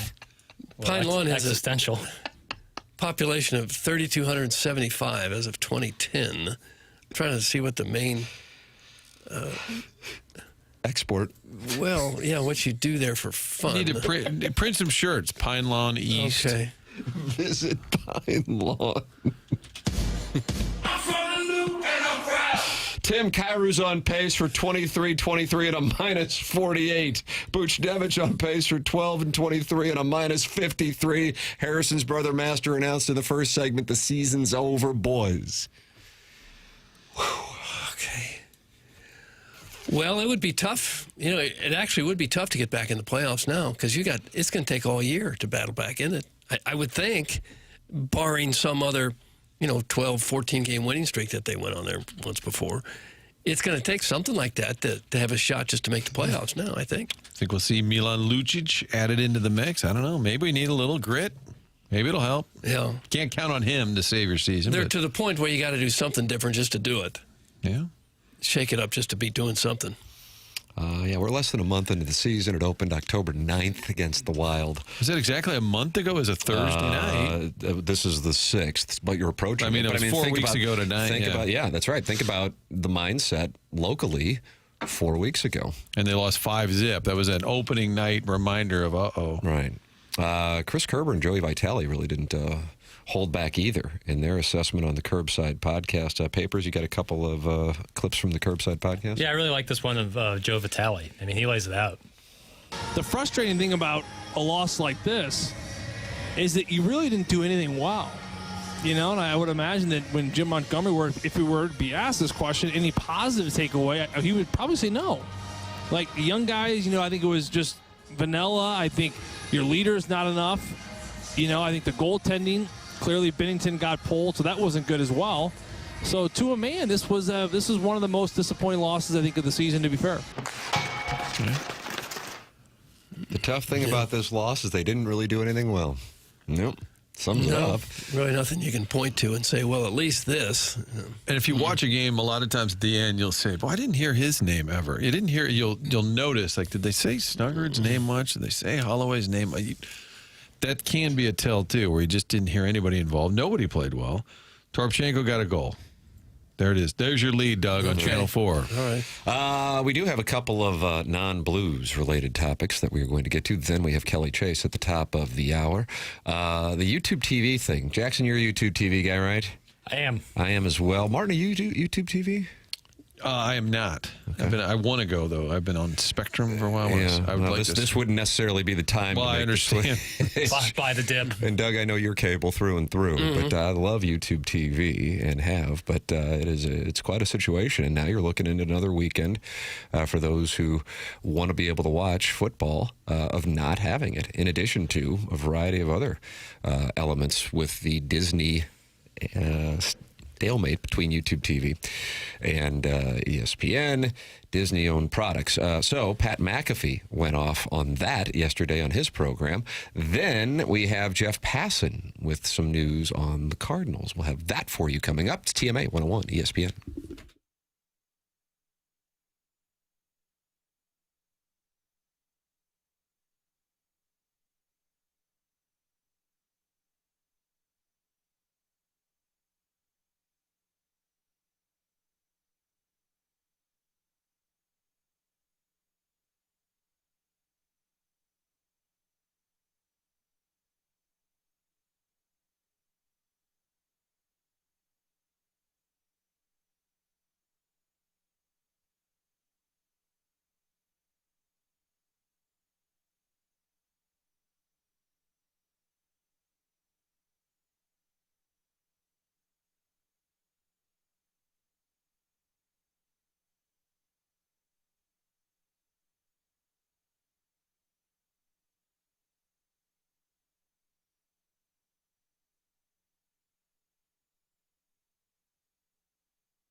This is Jackson with a SportsCenter update brought to you by Saliga Heating and Cooling. The Lakers defeat the Spurs last night, 118-116. Luka Doncic was a nice 35-point, 13-assist effort. The Lakers are now 7-2 on the campaign. That was another SportsCenter update brought to you by Saliga Heating and Cooling, a Daikin heating and air conditioning dealer.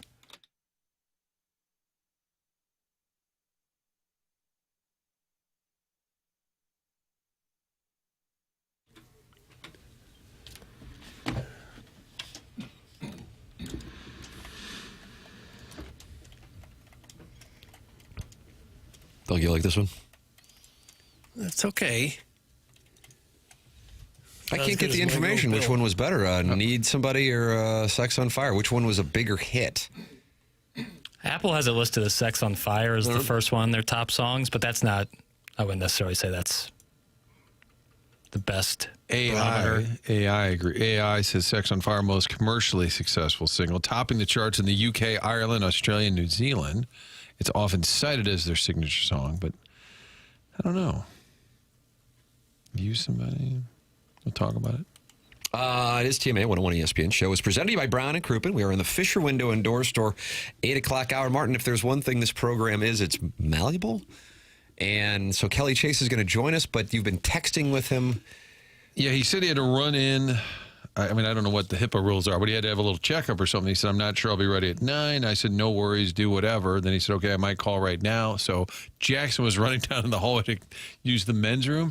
And so I just stared at the phones because Kurt's not here this week just to make sure we didn't miss it. But I think he might call, but if he doesn't, totally understandable. Yes. He's tending to some medical stuff, but I also heard he's got a speaking engagement later today. The man's a machine. I got to tell you. Yeah. He's just going all the time, and this Ice Guardians is fun if you love old stories of the Blues, and him and Twister in Peoria beating people up, and they had Federico on. That's the latest project he's got going, Ice Guardians podcast. So we may be talking to Chaser momentarily. I don't know. But I would like his take on this team. Yeah. Because I keep bringing up, and I'm not saying Perron, Petrangelo, Maroon currently would be helpful on this team.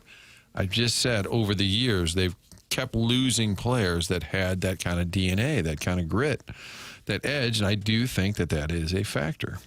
And I wonder what Chaser thinks about that. Yeah, Chaser will call it out. He sees it, that's for sure. You can watch the program at youtube.com/TMASTL, along with Lex Luthor, Doug's Poolboy Bottom, Jeremy Hodge, John Scores, and old Kevin Gold's in there. With Lex Luthor and Severo the Goblin. So they're all in there, and they're all talking it over, and it's fun. It's fun. Get on in there, youtube.com/TMASTL. Jeff Passan of ESPN, friend of the program, has Nolan Arenado. He's going to be gone. Quote, widely expected to be traded and now willing to trade his no-trade clause, willing to waive his no-trade clause to facilitate a deal. The Cardinals, of course, had the deal with the Astros last year. Then he decided against it.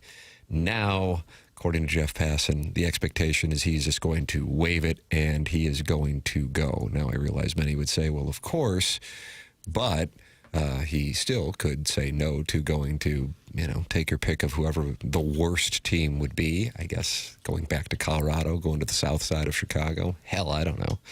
But that is from Jeff Passan's latest column on ESPN.com. Would love to know the math on the deal. What's another team willing to take on salary-wise? Take a flyer on a guy like Arenado because, he's going to work hard this offseason. Can he get back some of his game? But he's willing to go. We know that. We said that a year ago. He was looking to leave. I'm sure he regrets turning down the Houston deal at this point. Would have been on a winning club. But I don't know. I agree that it's going to happen. Both sides need it to happen. But I'm fascinated to see where he ends up and what the math is. But I think widely expected, I think we would all agree to that. Sonny Gray, still don't really have a good read on that, where he is. Because I would think a one-year flyer on him, he's still pretty good. And you don't have to pay him anything once the lockout hits. So I would think he'd be an attractive candidate for some teams. Yeah, I think a lot of people would want Sonny Gray. I'm not sure what kind of market there'd be for Arenado. He's going to be 35 in April. He's coming off a dreadful season. He had 237, on base 289.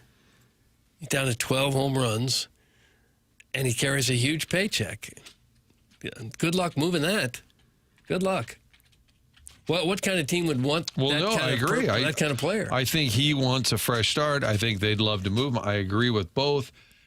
But it also is going to be a tough sell to any other team. So do you say we'll pay almost all of the salary, but we save a little? If we don't trade him, then we've got to pay it all. So sure, we'll pay almost all of it. Can you just pick up $5, $6, $7 million? That's still money that you're saving by not paying him the full rate. I think it's going to have to be some ugly math like that. I just wonder how many teams that would be considered contenders, big money teams, don't already have a third baseman that could hit 237 with limited power. I mean, how many third baseman on contending teams is he better than at this point? I just hope they get something done because I don't want to talk about it for 2 to 3 months. We did that last year, and it became exhausting, and you knew how desperate he was to move to a, quote, contending team when he started. It leaked that he was willing to play first base.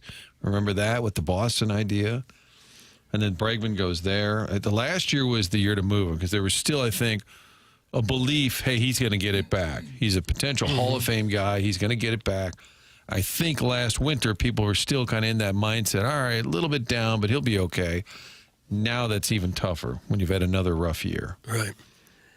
It dropped off quick, man. And some of it's the wear and tear, playing third at a high level, Gold Glove level. It could be that he's still nursing injuries. There's people who tell you that he's been hurt the last couple of years, and his numbers fell off so bad that it kind of makes you wonder, is he really completely healthy still? Well, bad news. They are not happy. Yay, let's talk baseball in November. What are we doing, guys? Get it together. Doug, that's from the Heiser House Hooligan.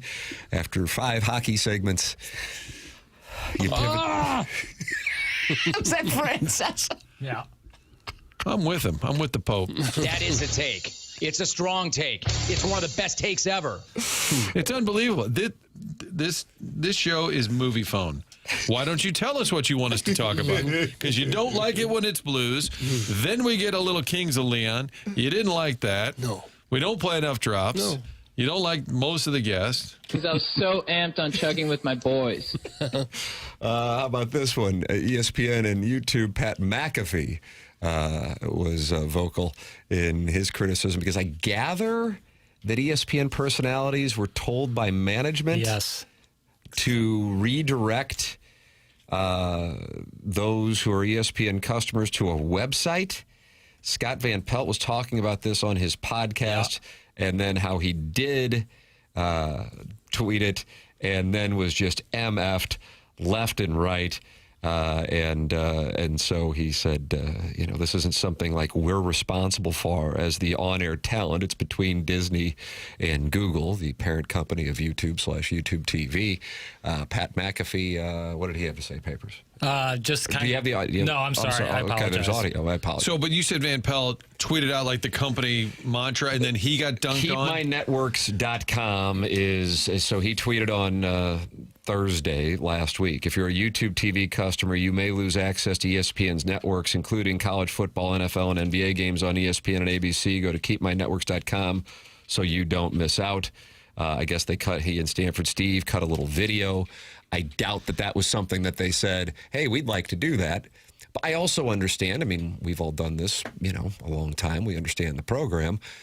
When people are frustrated with something on a station or, engineering-wise, it's the people who are on air that, they take the heat. And it's fine. It comes with the territory. If you don't know the inner workings, those are the people you see as the faces of it. So Van Pelt, I don't know how everybody else's situation works, but there's something called insubordination. So if you are told by the people paying you to tweet this out to let people know while this dispute is going on, then Van Pelt caught all kinds of hell. McAfee said yesterday that he would not. So McAfee, who has a different arrangement with Disney than Van Pelt does, but nonetheless. Almost like a freelance person who gives the show. And I think he's given away $4 million of his own money, so it kind of gives you an idea of what his situation is.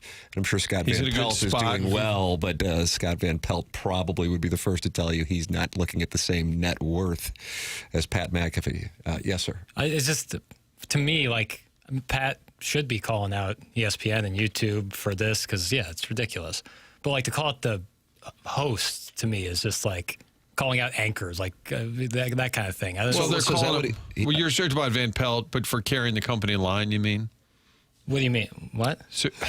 Oh, gosh. I'm sorry, I didn't. Okay. But they're getting called out. Are you referencing Van Pelt taking heat? From McAfee's talking about, like, the guys on the shows, like, talking about go to these websites. ESPN guys. Yeah, but you said going after the hosts, or you're talking Pat about going after the hosts. Oh, Pat's going after the hosts. That was my interpretation of what was going on. If only we had a clip, Tim, then I would understand what we're talking about. Yeah, we do. Now he's frustrated. I'm confused. Now he's mad McAfee at clips are dangerous because they're always swearing, even though he's on television. I don't know how that works. Never mind. Sorry. I'm confused. He even gets away with swearing, doesn't he, McAfee? He does. He kind of does as he pleases. Saban and McAfee. Mm-hmm. You never know what's going to go on out of the head ball coach's mouth. So he was saying, I am not going. He had J.J. Watt on, and J.J. Watt's like, I'm not signing up for another website and giving my information. And McAfee then went off on this thing going, I'm not going to tell people to go to another website.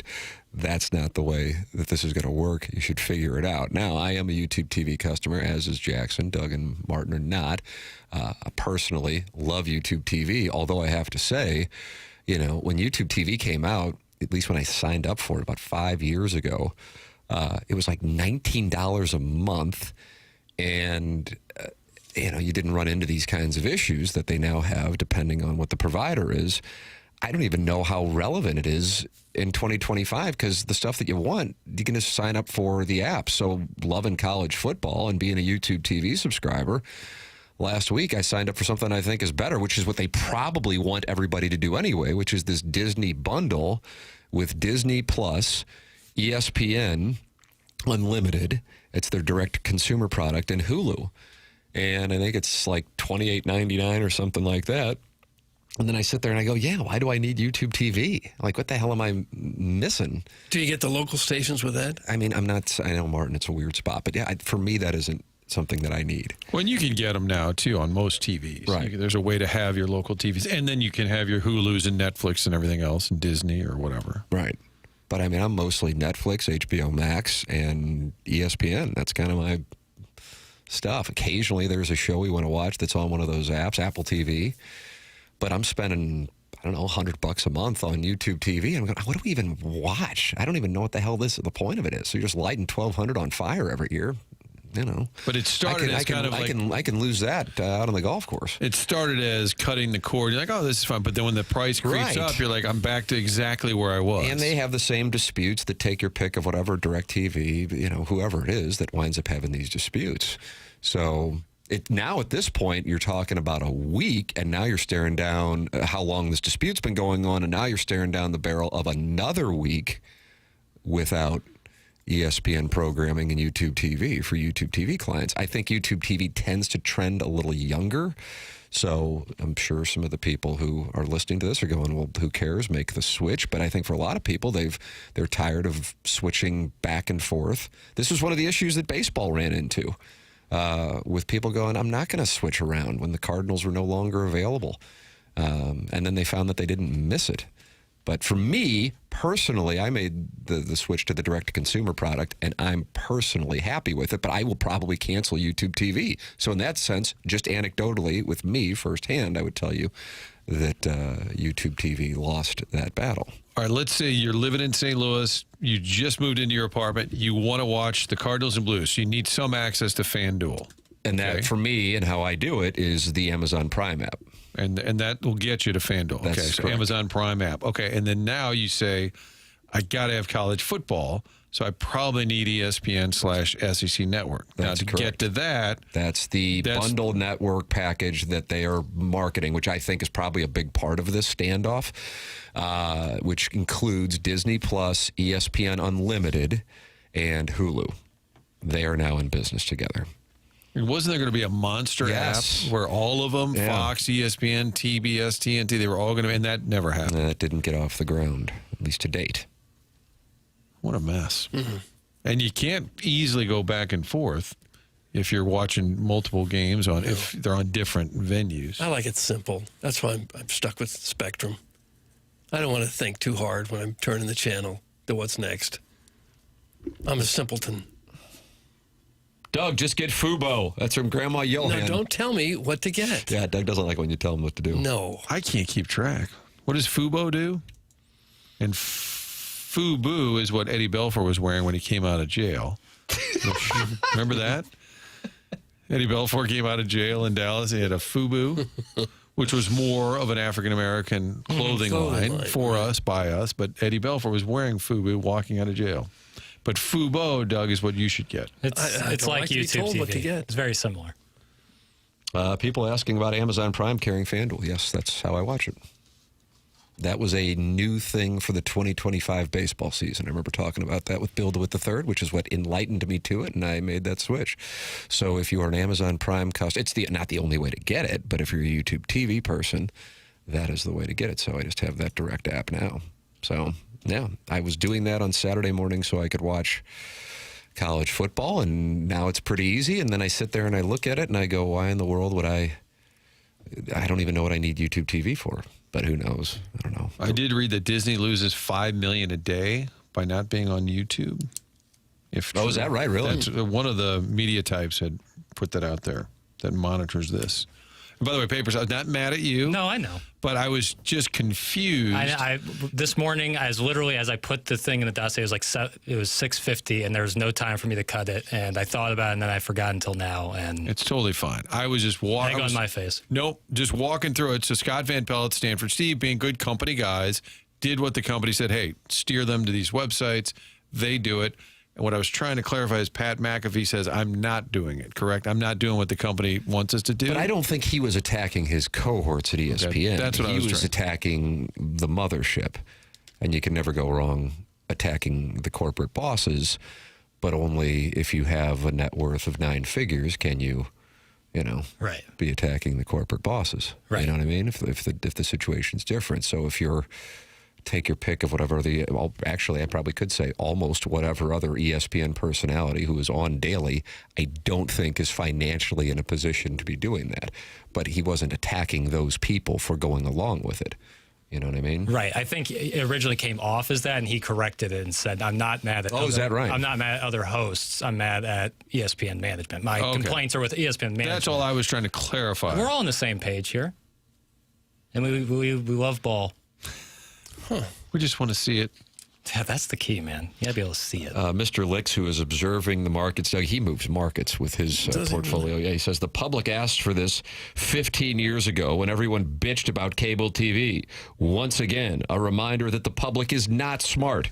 Ideally, we leave all decisions up to private equity groups moving forward. That's from Mr. Licks, founding partner of Mound City Capital Partners. Okay. Well, that makes sense. Boy, the returns I get with the Mound City Capital Partners, unbelievable. I agree with him about the public not being particularly smart. That's true. And include myself in that group. But I just want simple TV. I'm upset. Maybe we should start that company up. Simple TV. It takes me 2 remotes now to get my TV on it and to get a channel called up. But I don't want to go app to app. And what was the password on them? It's not on there anymore. Or what's this going to cost me now? I just want to say forget it. I'm just going to ride with Spectrum. Ride it out. Works fine. There's your live read, Tim. Nice. I'm just going to ride it out. I give up. Go to purchase your bundles now. McAfee's not going to criticize YouTube. YouTube made McAfee. That's from the 314. Well, I was thinking that he was a huge YouTube guy, so he may be somewhat on their side in this dispute. Let's listen to the clip. I'm kidding. No, that was good. Oh. Somebody earlier said, why does Papers have a bee in his bonnet? I like that term, bee in his bonnet.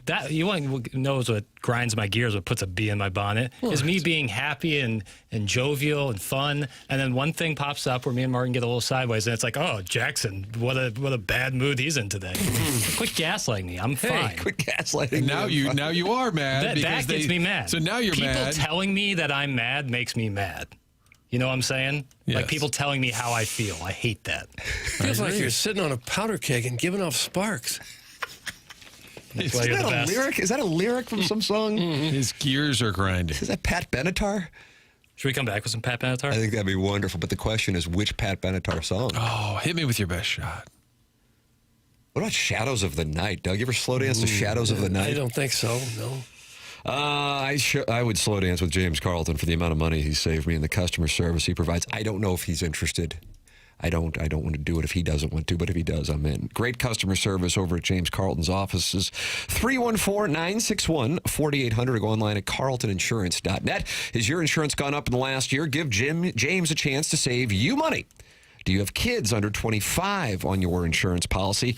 This is where James has saved TMA listeners the most money. 450 plus 5-star reviews for James and his team on Google. 314-961-4800. That's 314-961-4800 or go online at carltoninsurance.net. James Carlton, presenting sponsor of Gabe DeArmond on Mondays and Fridays here on TMA. On tomorrow's show, Joey Vitale, Gabe DeArmond, and in studio with Doug vacationing in the Hamptons for his son's wedding, Charlie Marlowe. Real Charlie Marlowe, not Charlie Marlowe AI. He's going to be in for an hour or so tomorrow. Probably sometime in the 9 o'clock hour is when Chuckles Marlowe will be with us. There it is. Email in for the Design, Air, Heating, and Cooling email today, the morning after, at InsideSTL.com. This is TMA.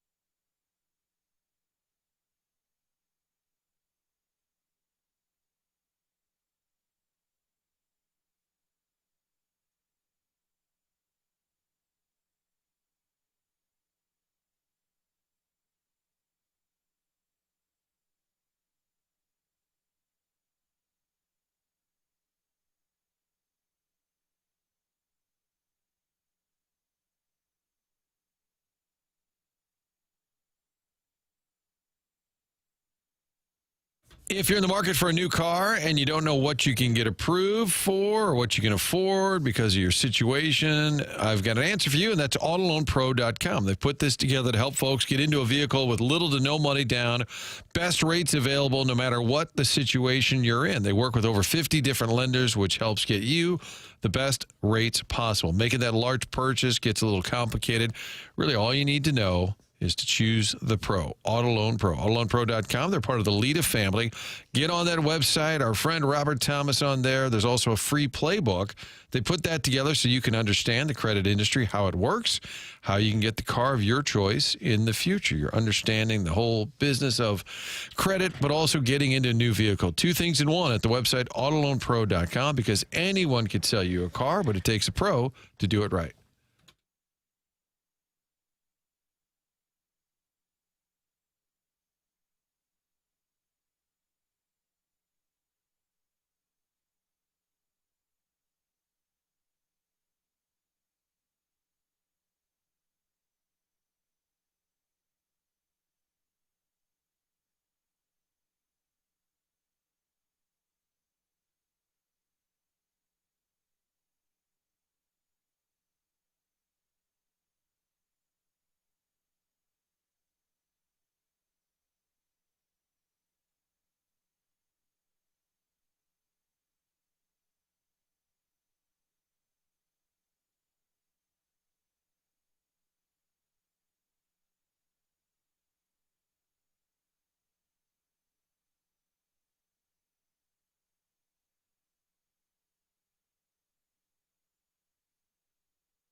Good morning.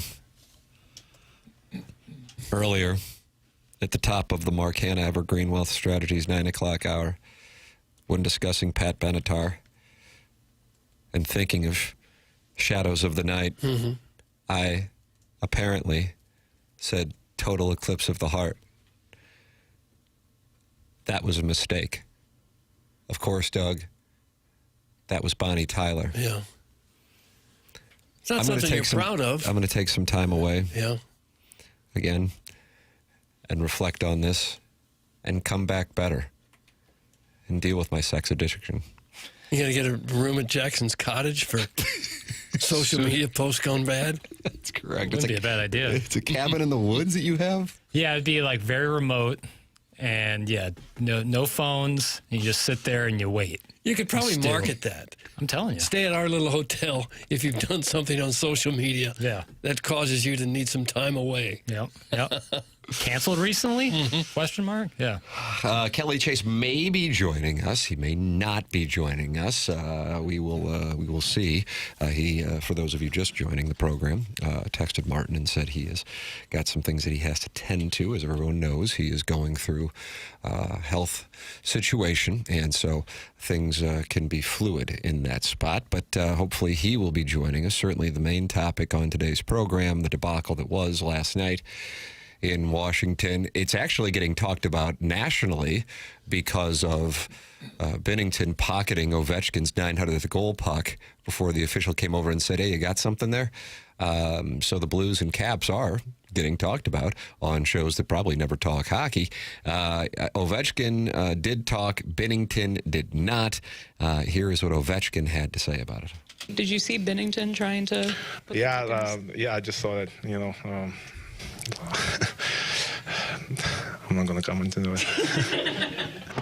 Media chuckle. That was because that was a knee slapper. No matter what he said, they would have laughed. Didn't matter the words he picked. They would have laughed about it. I am waiting for the explanation. I think at some point, won't Binnington have to tell everybody, here's the deal. I was just jacking around. Not a big deal. Or I just knew in the heat of the moment they'd want that puck, so I was holding on to it for him. It was strange. Yeah. But it got some good TV chuckle, too, on TNT. It's got to be video being played everywhere. Oh, yeah. I mean, and the fact TNT was all over it, their cameras, it was pretty good. Here is the TNT call of Binnington swiping the puck. Beastly fella, isn't he? And he does some things. Watch his after the goal is scored. He's got the puck. Watch what he does with the puck. He's going to keep it in his pants. I don't know if he wants to sell it on the open market or not, but they're not going to get that puck from Binnington. But that is until linesman Michel Cormier came over and said, hey, we know you got the puck, buddy. Good job catching that. There's cameras everywhere, guys. Tremendous. His eBay account would have been popping off after this game had he pulled that heist off. Okay. Good media chuckles there, too. It was a hockey howl. They were just hockey howls. I watched, so when the ref goes up to him, there's like a little bit of a conversation. Do you think the ref was like, hey, can we have that puck? And Bear's like, I don't know what you're talking about. I don't have the puck. And like, Jordan, we saw the video. Doug Harrison's brother Master was suspended on Monday, and then you trebled the charges. Then you hit him with a 50% tariff. I believe that's correct. Well, he's not happy with this discussion. Who cares about the effing puck? Get someone on the air to discuss what's going on with this team, and not a local guy. Some Harrison's brother Master. He screamed that last part? Yeah. Well, it was a normal text sent in 3 times in a row, and then he went caps on not a local guy. Okay. Because I guess he fears there'd be a balloon party? Okay, gaslight girl boss gatekeep. I think the national folks are kind of puzzled how they could be this bad. And they had an earlier game, the Blues on TNT, and I think they were referencing some of the same issues here. Defensively, goaltending, it's a lot to add up. And you look at the math, and they're just giving up a bleep ton of goals. And sometimes it's the whole team, but the goaltending has been really bad. On top of the fact the team defense has been bad, but the goaltending is just, and these are two guys. It's not just that Binnington has been off his normal game. Hover's been terrible, largely. That's pretty bad when you don't have a guy to turn to. Typically, you ride the hot hand. They have not had a hot hand. it doesn't feel like they're giving up an unusual amount of shots or glorious scoring opportunities. But when they do give them up, it winds up in the net. They got a problem on the PK. They got a problem on the PK. That is a 30th in the league. That's a problem. That continues to be a problem. That has been a problem throughout the course of the season. Highlighted again last night. Not a lot of time to tend to it since there'll be a quick turnaround by taking on Buffalo. This will be intriguing tonight because I do think that if this goes awry this evening against a team that, Buffalo got them last year in a game in St. Louis. If this gets away, and now you're looking at, would the math be 9 out of 10 games losses, if I'm not mistaken? Because you had the 7-game losing streak, then a win. So 8 out of 9? Yeah. That you would have a Doug Armstrong state of the state tomorrow before they begin a 4-game homestand. And as an organization, they can't be in a spot where they're sitting there going, we can't just light this 4-game homestand on fire. No, and the rest of the season. It feels like they're going to have to find a defenseman. They're going to have to get a quality defenseman in here. Because the 6 they've got out there now are certainly not getting the job done. And apparently Ryan Suter was a candidate or was in the mix, but didn't want to come here and be a scratch every other game or just kind of be in and out of the lineup. And even though he's a much older player, he was very good last year and helped, I think, settle things down, even though that sounds a little desperate right now. Apparently earlier this season, they did talk to him about being part of the mix, and it was a question of what's the commitment to him in terms of playing time. Yeah. But they did sign Callie Rosen yesterday or the day before. I don't know how much difference he can make. They are 100% losing tonight. I am shipping my bankroll on Buffalo. That's Harrison's brother, Master. So he is going to be financially exposed based on what takes place in upstate New York tonight. Thing about pro sports, every time you think you know for sure what's going to happen, it'll bite you. Great machine. Here's a positive thought. Go the other way. Doug, 6 on 5 looks better. How about that? And the good news is you don't have to build on. Well, you don't have to do a lot of 6 on 5 because you're not winning. So you haven't really had to deal with that as much. Guys, Benner took a while retrieving the puck from his belt pocket. Could he have had a second puck in there and swapped it out? That's from Evil Calvin. That's what the bleacher bums do at Wrigley Field, Doug. That would have been a great move. Meta play. I'd be tough to, I don't know how you'd feel out which was the 900 puck and which was just your dummy puck. But if you could figure out a way to do that, it would be like a secret. You'd be like, this is actually the puck that Ovi scored 900. You'd have to think ahead and say, when I give up a goal tonight to Ovechkin. But you would just keep that, right? You couldn't sell that. No, you'd have Once to keep you went public with it. Right. You'd have to keep it. But that would be a pretty cool keepsake. I guess. Also kind of mean-spirited, maybe. A little bit. Selfish. 9:20 in St. Louis. Time check brought to you by Clarkson Jewelers, an officially licensed Rolex jeweler here on the program. A program that welcomes you to participate in a wide variety of ways, and that includes texting 314-399-9646. That includes calling in the Callier and Thompson phone lines, 314-974-0101. And then includes talking it over in the Michelob Ultra YouTube chat. That's at youtube.com/TMASTL. And emailing in for our design, air, heating, and cooling email of the day. Missouri, get ready. FanDuel, America's #1 sportsbook, is coming soon. Only a few weeks away. Starting December 1st, new customers in Missouri can get up to $300 in bonus bets when you make your first $5 bet. From touchdowns to home runs to three-pointers with FanDuel, any play can be the play of the game. Plus, with live betting, you can even get in on the action after the game has already started. All on an app that's safe, secure, and super easy to use. Doug, is there a play out there this weekend, whether it be in college football, in the NFL, that you're sitting there going, I'm gonna do what Harrison's brother Master is doing, and I'm going to bet the bankroll on the Buffalo Sabres? I wouldn't do it.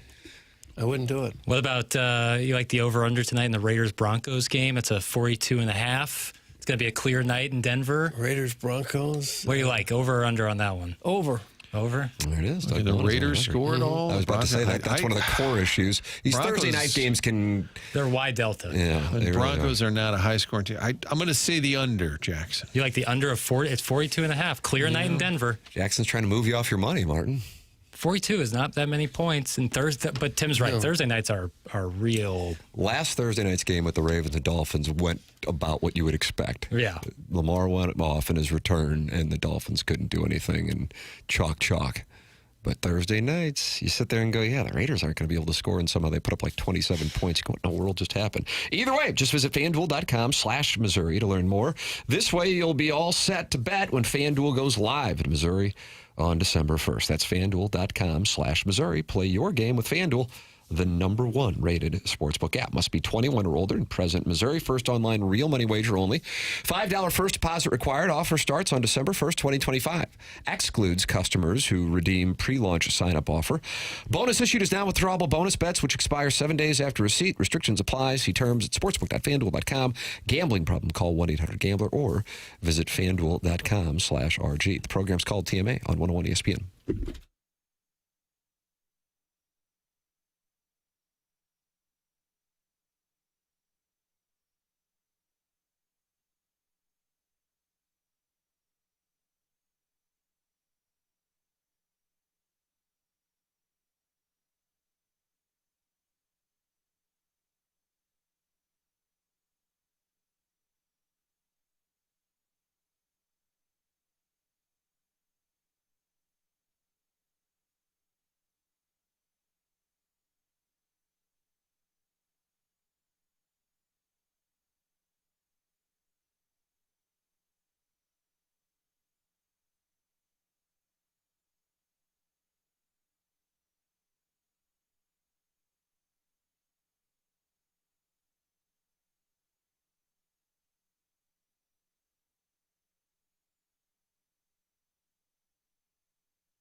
TMA 101 ESPN, Mark Hanna, sponsor of the 9 o'clock hour here on the program. You can watch the show at youtube.com/TMA. STL. Tim McKernan, Doug Vaughn, Martin Kilcoyne with you on the program. The program will include the Design Air Heating and Cooling email of the day coming your way at approximately 10:45. Joey Vitale and Chris Kerber also were talking about the goaltending performances on the Curbside podcast, and they were very candid with the fact that the Blues are not getting what they are expecting to get from what was talked about as one of the best tandems in the league earlier in the year. I mean, really, the next topic is you're going into game number 15 tomorrow night against Buffalo. The goaltending has not been consistently good enough. It's not. It's not. That actually is part of the penalty kill too. It is, and he has to be your best killer. You know, and there's not much that Binnington can do on the Tom Wilson tip, certainly. But you know, they look at that second period. You know, was he a little bit slow getting back to the net on the Ovechkin one? Maybe. You know, was the Chikrin run right between the hash marks that beat him, you know, high glove? Is that one he usually has? I think so. You can't hang it all on the goaltender. I mean, it's the toughest position in the sport. I mean, it's amazing to think of who shoots these pucks, how they shoot the pucks. So this is not. If you don't mind me cutting you up, just to throw this out there, like, because you've played, you've been in those battles. You can't hang it all on the goaltender. I don't think anybody is. But it's equally as much of an issue as the other topics we've talked about. And that's right? When I first came out, I said, you know, for Jim Montgomery, he's going to say, are there any positive? No. There was really nothing positive in the game. And the Tom Wilson goal was a power play goal for the Caps first period, but it's my pet peeve when somebody just stands in front of the net and there are defensemen nearby and they don't touch them, move them, push them, get a body on. I don't understand that. And that happens all the time as well. He's just standing right in front, screening Binnington, and I don't remember if it was Falk, Pareka. They were nearby, and I'm like, just push him out of there. It must be the defenseman watching the puck too much and not watching the guys that they got to cover. And I know they have responsibilities, where the puck is, but I still think, historically, if you can, I like to yell at the TV, Doug, get him out of there. Doug yells, shoot. Shoot! We got it inside the red line. Shoot! The St. Louis sports scene right now is rough. If Mizzou loses Saturday, I'm becoming a Missouri Chiefs fan and growing a neck beard. No. Doug, that's from the unknown DJ. Is that Jeff Suppan actually texting in from L.A.? I wouldn't rule it out, knowing Soup. He has been activated. Now he's retweeting. He's following Jackson on Twitter. Soup is on board with the social media. I'm telling you, 8-year-old Jackson and Jeff Suppan following on Twitter. How about that? He would have gone nuts. Have things ever gone so bad in your life that you would just let yourself go and immediately start growing a neck beard? Cut that off. No, it shouldn't. But I would think that would underscore laziness. Yeah. You know, because I have to work all the time because that's where my hair grows, is on my neck. Oh, really? Sucks. Yeah, it sucks. Is there a neck comb over? Not really. So they played 14 games, and they've won 4 times. Doug, of the 8 regulation losses, so not the shootout and the overtime loss, those 8 losses, 5-0, 8-3. Oh no. 7-4, 6-4, 6-3, 5-2. There was a 3-2 Columbus, and then 6-1. You see a theme there, just getting blown out. Yeah, not even in some of these games. Giving up big numbers and getting blown out. Yep. Not what you expected. I mean, a month ago, like I said, the anticipation for this Blues season locally, in part because of the surge in the second half, and also in part because of the fact that the Cardinals were a nothing throughout the course of the season, was one of the highest that I can remember, honestly. I mean, we've all been doing this a long time around here. It's usually like, oh, yeah, the Blues are starting up, great. But this was a different story. And then for it to be less than a month into the season and going, holy crap, maybe they are just not good. I don't know. It doesn't add up because you're not sitting there going, I mean, Doug, I know you love the sandpaper in his game, but was Radek Faksa the linchpin of the 2025 St. Louis Blues? I guess he could have been. Nick Leddy? Or do they really miss Jake Neighbors this bad? I mean, holy crap. Wow. it looks right now like one of the worst teams we've ever seen in a Blues uniform. Yeah.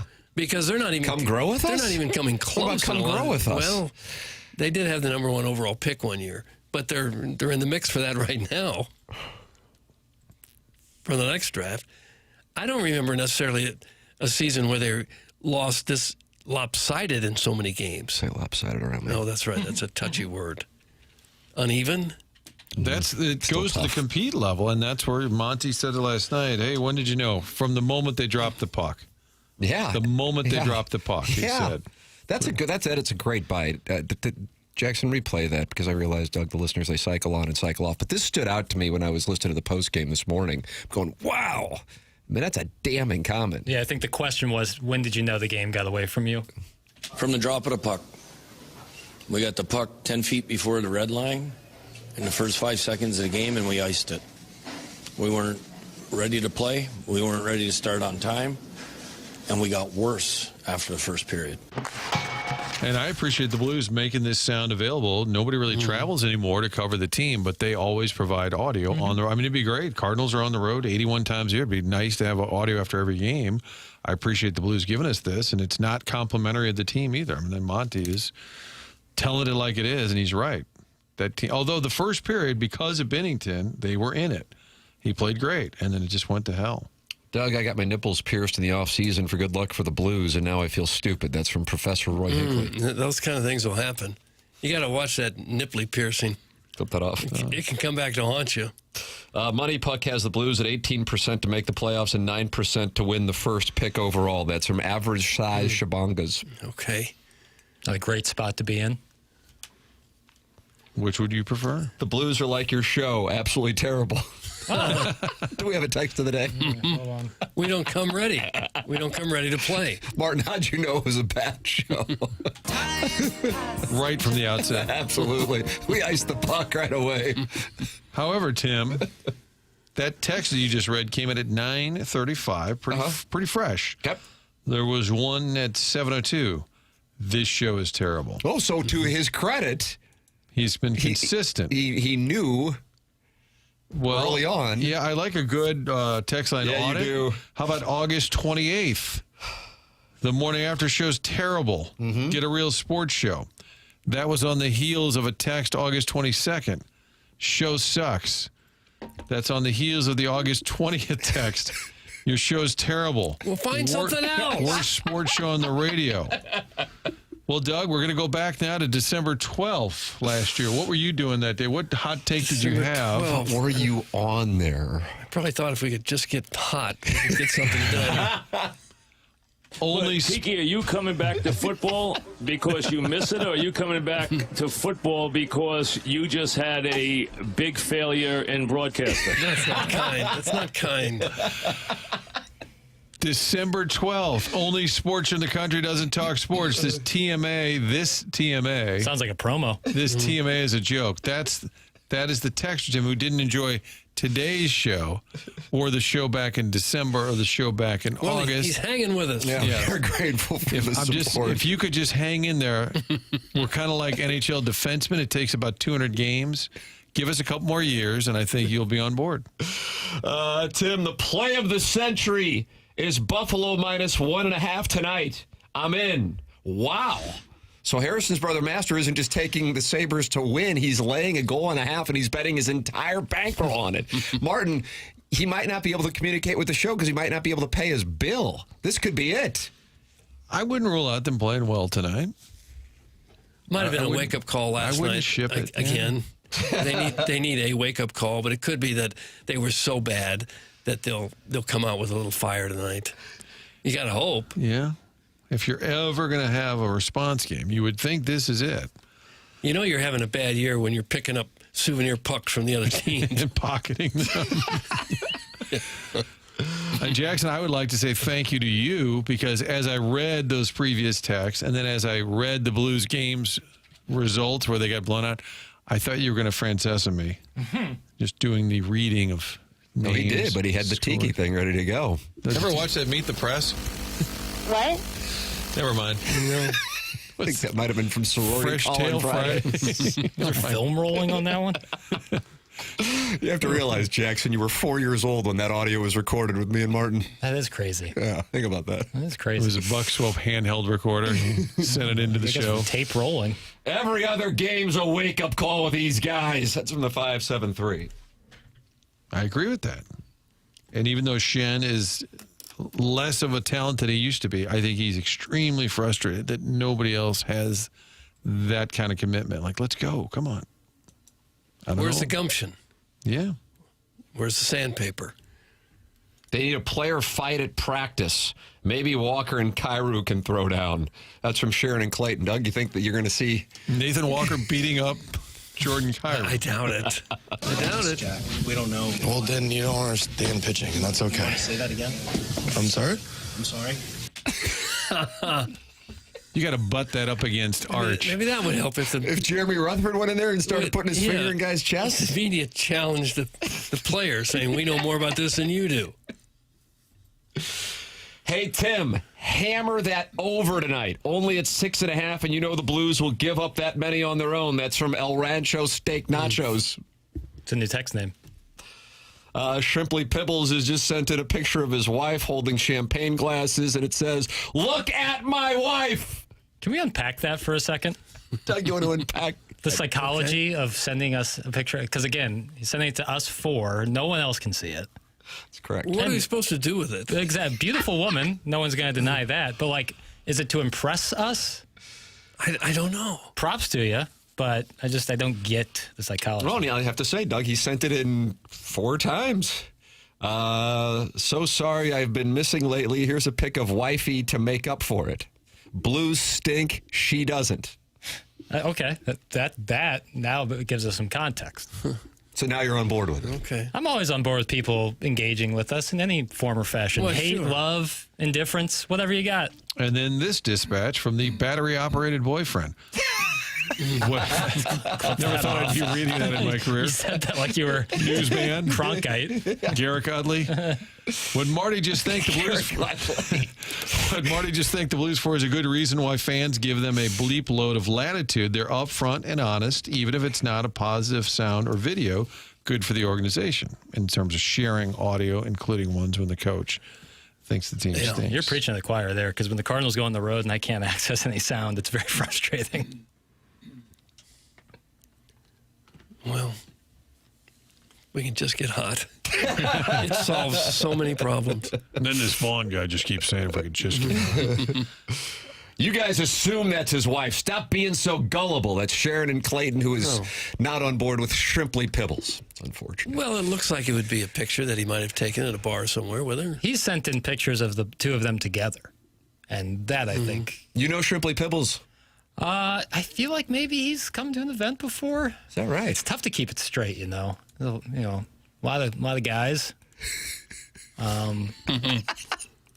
But very special guys nonetheless.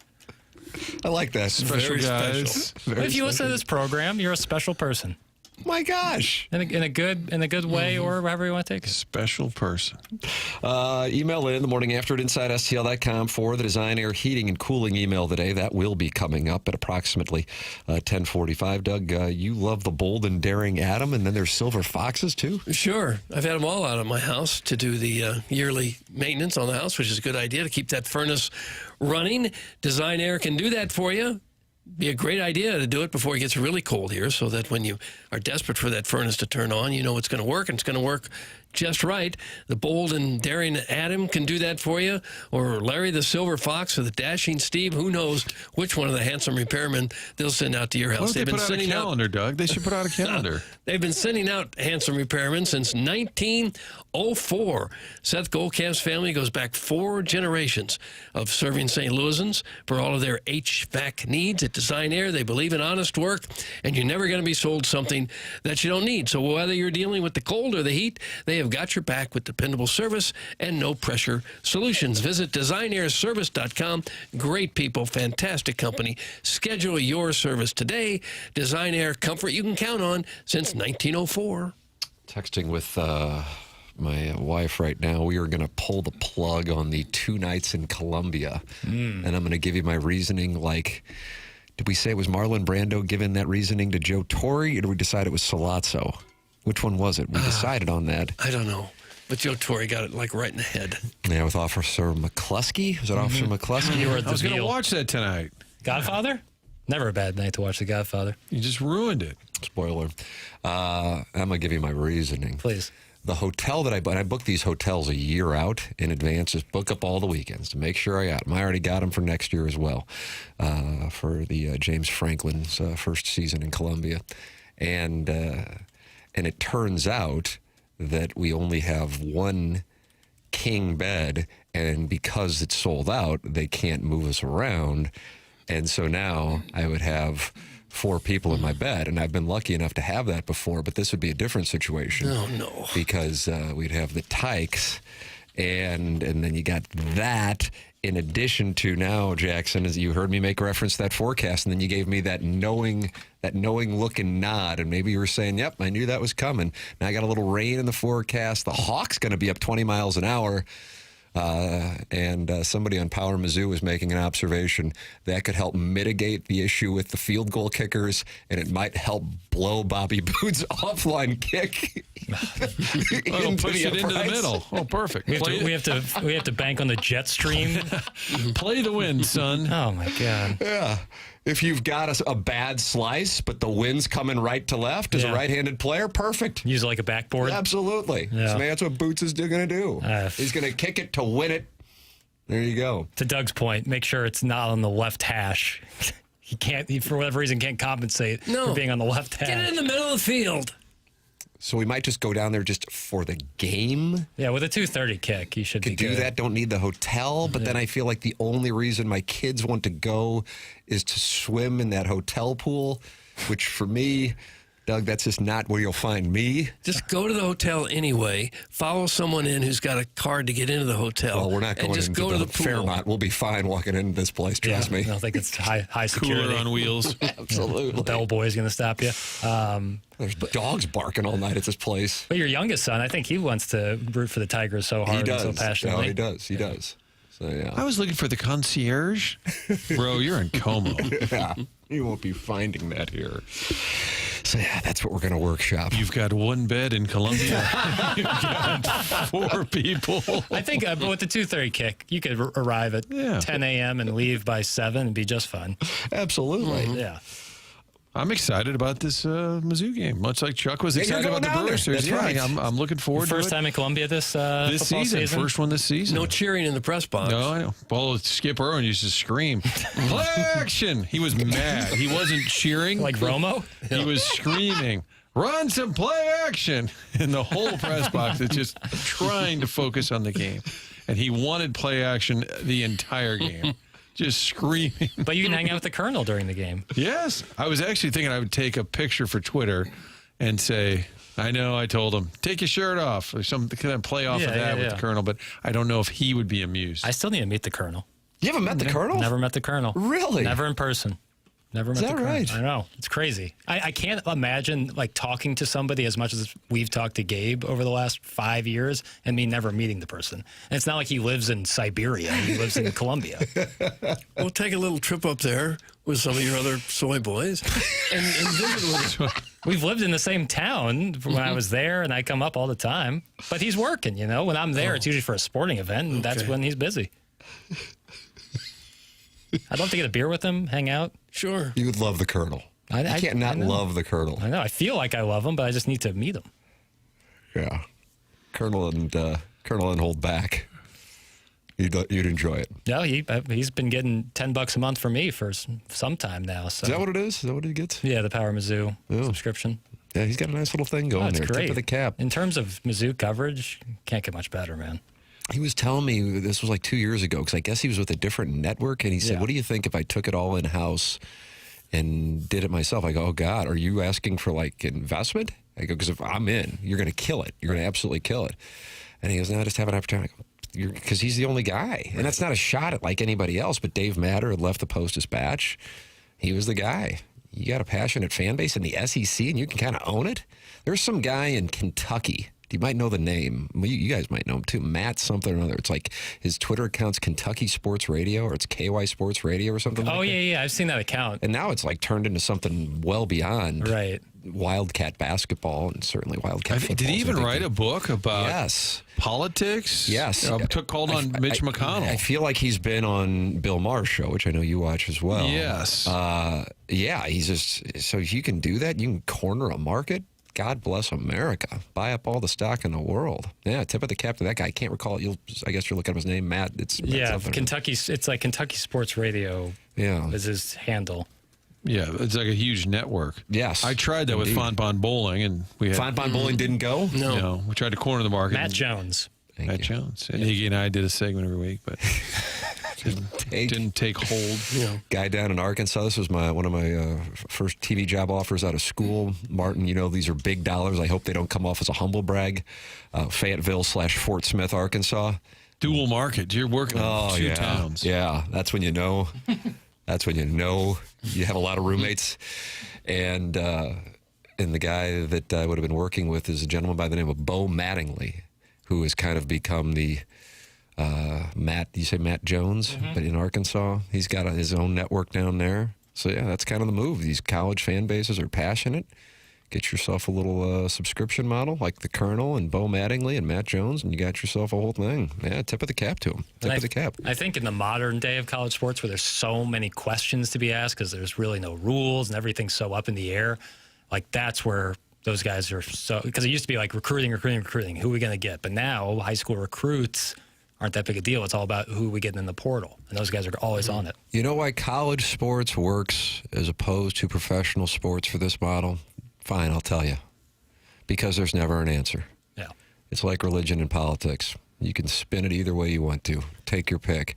In college sports, somebody's going to be angry because they're on the other side, but there's no real way. There's committees deciding football and basketball, and so somebody's going to be angry. Somebody's out to get every fan base, when in reality, that's not what's going on. But either way, that's what people think, and so you can make money on that anger. Emotion produces dollars. Whether it be joy or anger, emotion produces dollars. That's right. Okay. Think about it. All right, now that you've thought about it. Well, I'm thinking about starting up a podcast with Fonbon Bowling as the primary Martin already sport. did it. Tried and failed. Is it possible that when that program went kaput, it took down the whole university with him because Fonbon's no longer in business? Was that the first domino to fall? The bowling my network on Fonbon Bowling, and then the program itself, and then the school. You're right. I think it was a domino effect. And then the people that run the university decide if we can't make it in bowling, we're just not even going to be open anymore. You're saying it was a load-bearing bowling program? Load-bearing. Who wants that text inbox name? You only have today and tomorrow to get it. Load-bearing bowling program? Yeah. There's still a lot of numbers coming in that are not associated with a name. Yeah. Trying my damnedest is what I'm doing. Gorlock Golf is a gold mine. That's from Dale and Grubville. So, Doug, Gorlock Webster Golf. Okay. Yeah. You could pivot there if the Fonbon Bowling podcast is shut down. Wide open. The program is called TMA. It's presented to you by Brown and Crouppen on 101 ESPN. Mark Hanna, sponsor of the 9 o'clock hour here on the show. And we welcome you to participate in a wide variety of ways by texting in pictures of your wife or otherwise. 314-399-9646. Calling in the Callier and Thompson phone lines. 314-974-0101. Or getting in there, and it looks like there might be an argument with Cat Dad Gamer and other list. Boy, this Cat Dad Gamer is really active in there today. I don't know what's going on. I'm going to have to read through it. But he's not happy. I guess he's not happy with Robert Thomas, looks like, Doug. So we'll see what's going on with Cat Dad Gamer in the Michelob Ultra YouTube chat.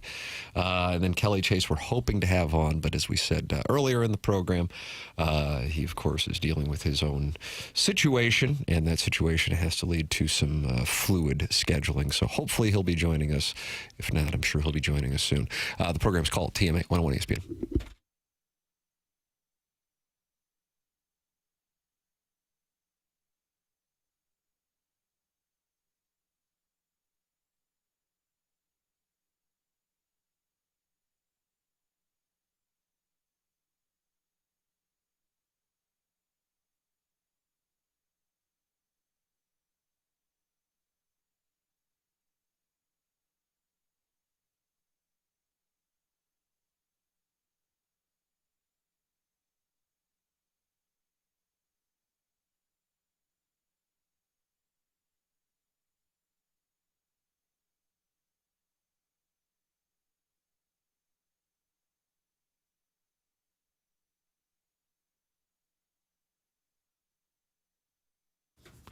A trip to Scotland sounds good right about now. It sounds good anytime, and we are headed there. I'm going with you next summer. We are leaving on June 15th. It's a 10-day trip. We're going to go to all the big cities, the vibrant international cities like Glasgow and Edinburgh, but also the beautiful countryside, too. If you watch the British Open, there's all these cool little towns, the scenery, the landscapes, breathtaking.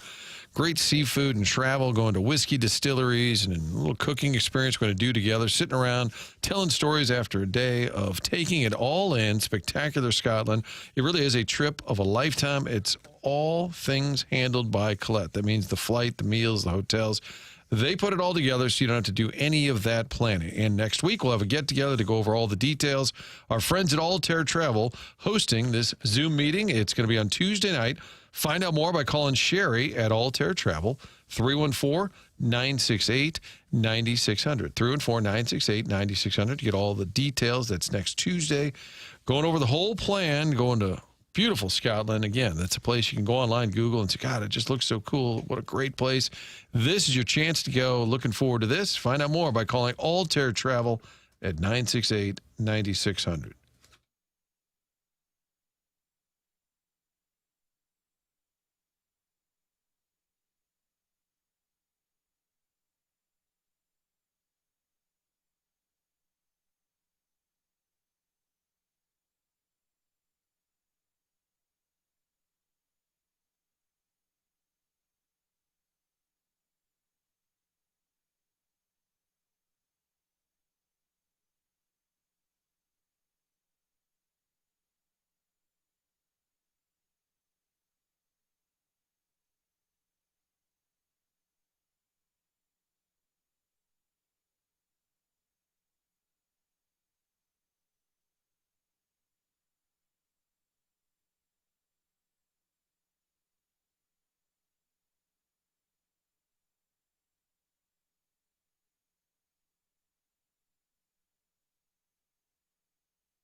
Hey, this is Jackson with a Sports Center update driven by Johnny Londoff Chevrolet and Johnny Londoff Autoplex. The Kings light the beam last night with a win over the Warriors, 121-116.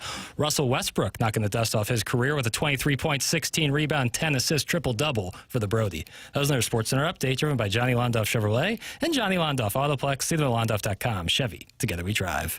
Are you kidding me?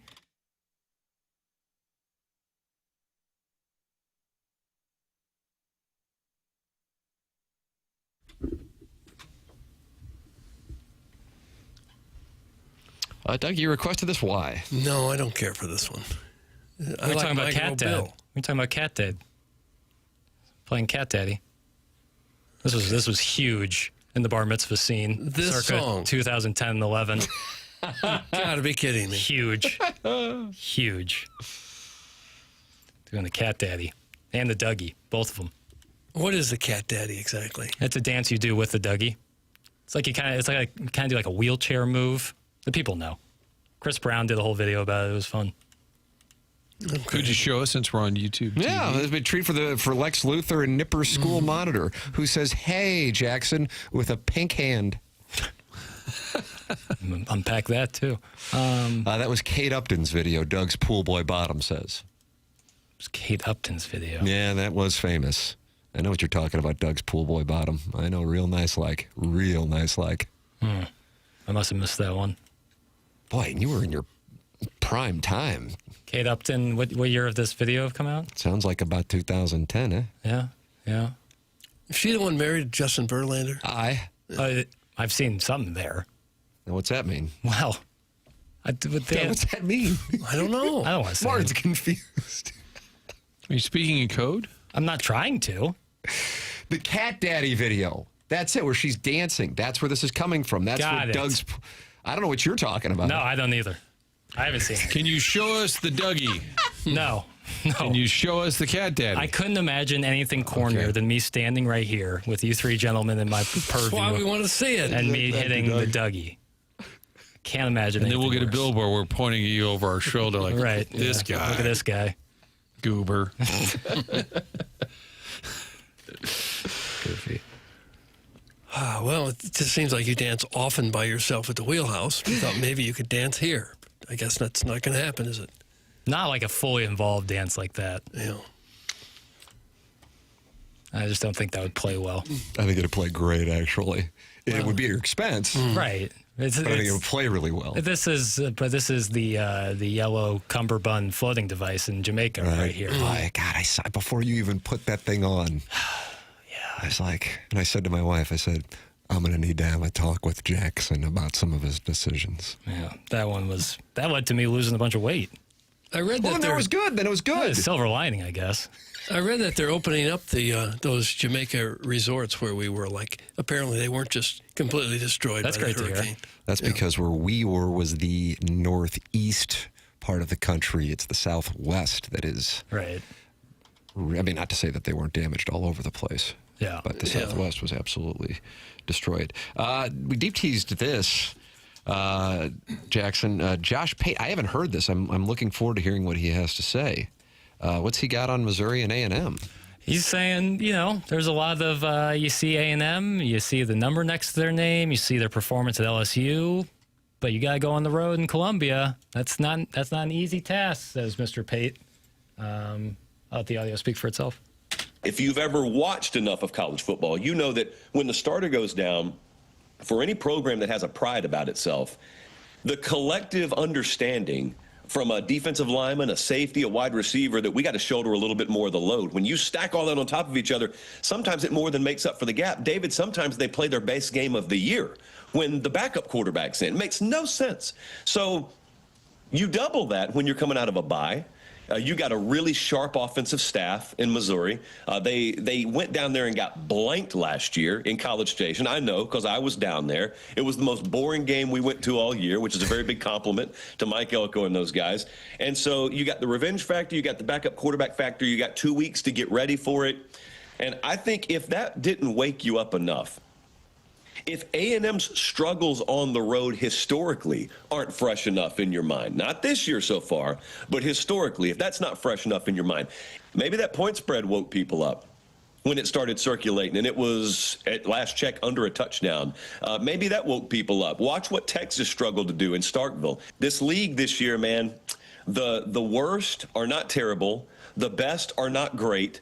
And so I'm not saying it's fully like the NFL. It's not quite that parity-driven, but it's a lot more compacted than it normally is. So I'm not saying it should be your worst nightmare to go to Columbia, Missouri. I'm just saying don't overlook it. Doug? Okay. The number 7.5 plus 225 on the money line if you want to bet the Tigers straight up. Well, that was a fair statement. And don't overlook it. I mean, Missouri's not a team that should be overlooked by anybody. Their defense is good enough that on any given Saturday they could beat anyone in the country. Offense, maybe not there to the level of the defense, but yeah, I think any team would look at Missouri as a very serious threat. Oh, red alert. I just was checking FanDuel to see what the latest was. It was 7.5 this time yesterday, down to 6.5. And the money line, though, is still plus 220. I bet it kicks off right under a touchdown like that. I think that'll probably 6.5? Yeah, that'll probably be the number. Now the conditions in Columbia will be possibly rainy, cooler than initially expected now with a high of 60. And the Hawk will be up with winds with gusts up to 20 miles an hour. That is per weather.com. So maybe pound the rock. Doug, in those Tote the conditions, pig. pound the rock. It's Matt Zoller season. It's going to be fun on Monday. It's going to be fun I on hope he Monday plays around well. here. It's going to be fun on Monday around here because Jackson, we're getting paid. Jackson and I are all in on those fighting Tigers. All in, man. If not now, win, I say. You know? You got this opportunity in front of you. Go out there and take it. Sure, your starting quarterback got knocked out, but let's be honest. Did they look great with him in those last couple of games with Bo Prabula? They did not. Wish the best for the guy and hope for a speedy recovery. But if this Zollers can show out, that's your future quarterback. Don't say show out.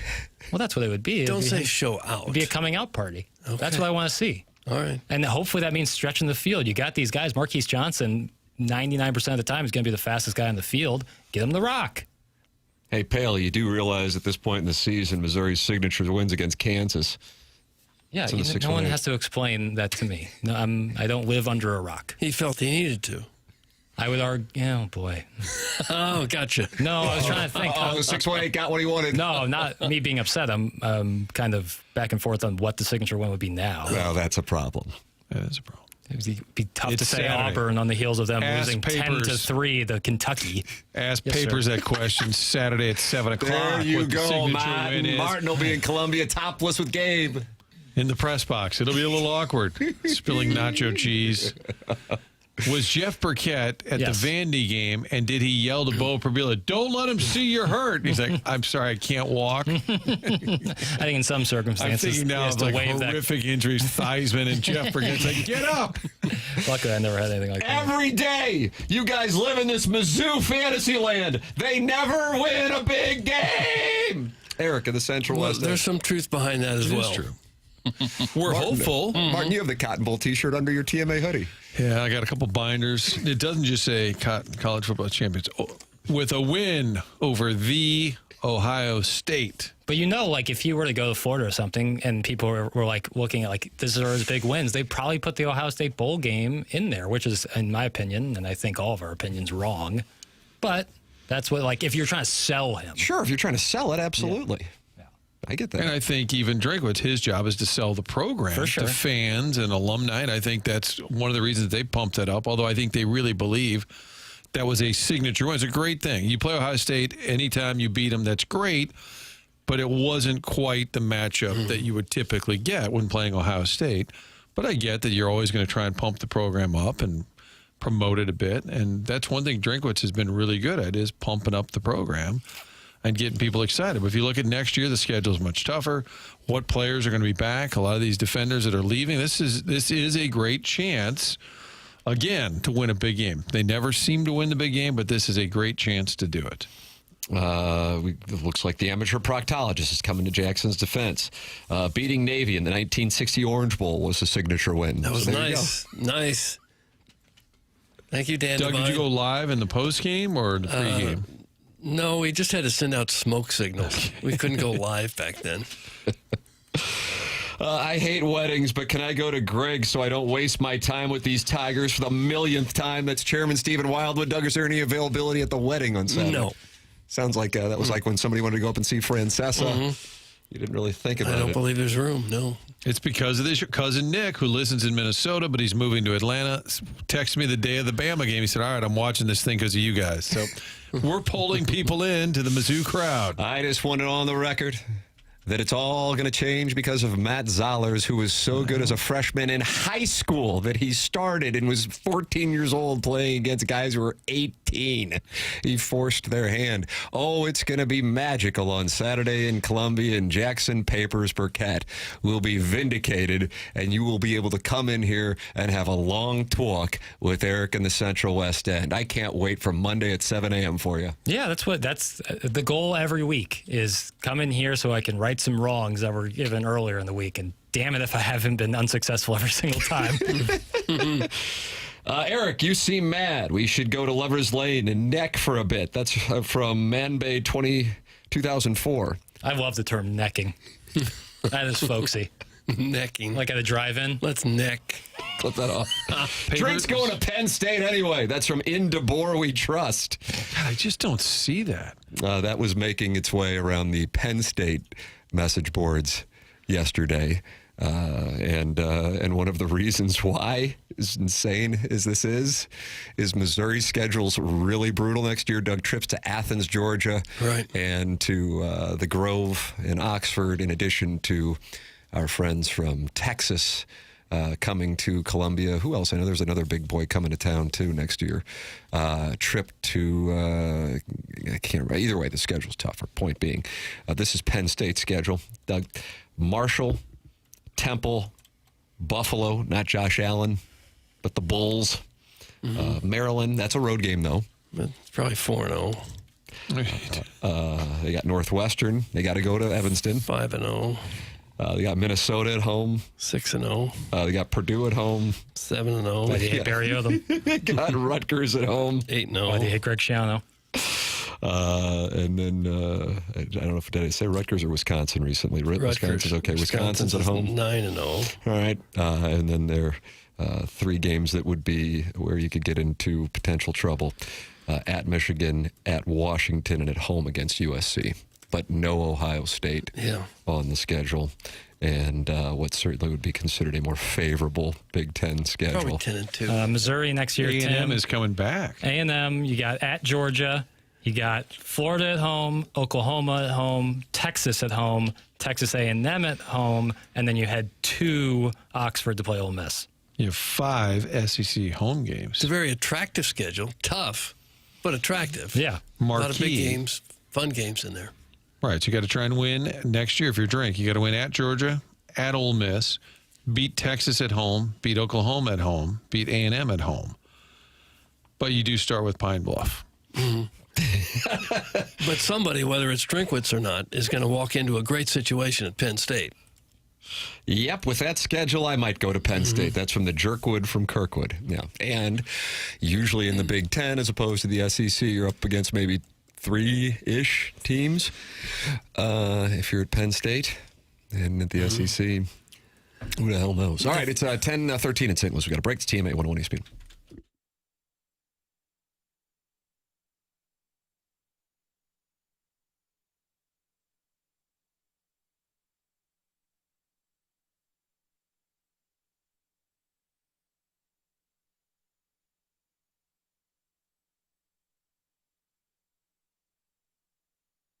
Opportunity for TMA listeners to make some money with Psychiatric Care and Research Center. That's Psychiatric Care and Research Center online at pcrc-stl.com. That is Dr. John Canale, who's been in practice for over 40 years and has more than 20 years of experience conducting clinical research trials. He was among the first psychiatrists to establish a practice west of the Missouri River in St. Charles, bringing decades of expertise and leadership to the field of psychiatry. And he is conducting clinical research trials for anxiety disorder, depression, depression, bipolar depression, and obsessive-compulsive disorder. 40-plus years in practice, 20-plus years conducting clinical research trials. That's Dr. John Canale in Psychiatric Care and Research Center. If you are interested, call 636-244-3593, or if you're interested in participating, PCRC-STL.com. That's PCRC-STL.com.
Hit the groove. Joker's got the vibe. Let's bust a move. All right, Doug, here it starts tonight now. What is it? Blues, Sabres. Pre-game here on 101 ESPN at 5 p.m. Puck drop at 6 p.m. Live from KeyBank Center. The winning streak begins in Buffalo. Hello again, everybody. Well, hello, yeah. It'd be nice. Nice to get that rolling. Need to get that rolling. Have to get it rolling. Because we don't want another 6 months of who cares Blues hockey. We want it to matter. We want it to be good and be competitive. Get on a little run here. Because the town needs a little pick-me-up. Billikens played well in game one. That's good. They got That's Chicago State tonight. Yeah, I'll take that. I'll take that. Here we go. Here we go. Here we go now, starting with this big win in Buffalo. I would start your day with going to 100westdental.com. No phone calls needed to get in to see Dr. Brandon Pryor and his team. Just check the calendar at 100westdental.com for availability and book right then and there online. No dental insurance? That's not a problem at 100 West Dental. The membership plan aids in the cost of dental work for those who do not have dental insurance. And they have a huge offer going on right now that if you mention my name, you get $1,000 off Invisalign. And if you're on the fence about about Invisalign. They have a digital scanner and it'll show you a simulation of what it will look like before you even go through with the procedure. It's 100westdental.com, or you can call 636-585-0100. That's Dr. Brandon Pryor and 100 West Dental online at 100westdental.com. 100 West Dental, long time. TMA sponsor. Last night we had a moment, the moment that is getting national attention because of Jordan Binnington putting the puck in his pocket. Here is the call of the 900th goal of Alexander Ovechkin. Plays it down to the corner. We have seen some wacky exchanges here. Cap shoot it wide of the goal. Ovechkin on the backhand. He scores. A no-look backhanded shot for career goal number 900. The Capitals bench skates all the way over to the near wing. And an unthinkable number has been seen tonight in Washington. So the video in TNT captures Binnington putting the puck in his, what do you call it, Doug Pant? Mm-hmm. Breezer. And then linesman Michael Cormier then comes over, speaks with Binnington, and then he retrieved the puck from his pants. We have a listener, I think it was Evil Calvin, if memory serves, theorizing that Binnington had the fake puck stored in his pant and then kept the real one like a bleacher bum at Wrigley Field. The Washington Post, covering the story, talks about what transpired, that it has made its way back to Ovechkin, and the Capitals poked fun at the veteran goalie, who has allowed 4 of Ovechkin's 900 goals. That is something that is making its way around the country because people are going, what in the hell was Binnington doing? And to this moment, we don't have an answer. No. You think Ovechkin could get to 1,000? He's 40. Last year, he had 44 goals. Year before that, 31. I'm going to short that market. So if he gets 30 this year, he'd be at 9. Say he's at 930 at the end of this year. He'd need 70. So he'd need to average 45 for 2 more years. That'd be tough. I would be surprised. But if he gets close, he may stay with it a third year. I would be surprised. Marty Byron said on TSN, he's a former NHL goalie, I believe he was actually trying to say, I'm going to keep the puck. It's not that he wants to sell it on eBay. He just wants to put it in his basement, right? It's not been a great season for the Blues goaltending, and now you do that. I'm saying, where's your head at? Yeah. Just skate to the corner, refocus, and look ahead. Instead of Binnington's basement, the puck will probably wind up in Ovechkin's extensive personal collection of memorabilia, which spans 2 continents. Jim Montgomery said, I think the goal had a lot to do with their success. For us, we didn't handle the moment well enough, that's for sure. My hat and congratulations go off. It's an amazing feat. 900 goals in this league. I never thought someone would say that. What an amazing athlete and just a tremendous individual for the game of hockey. And disappointing that one of the highlights of the Blues season is collecting a souvenir from one of the other players on the other team. Not really what you want. JR wrote a column about it for The Athletic. It was not just for Blues fans. This story, of course, has transcended the local audience. And if you think they're not happy in our text inbox, if you think they're not happy in the Michelob Ultra YouTube chat, you should read the comments under JR's story about Jordan Binnington swiping Ovechkin's puck. They were bitter. They were bitter at him. Oh, God. I think there are guys who might try to fight him. Really? Yeah.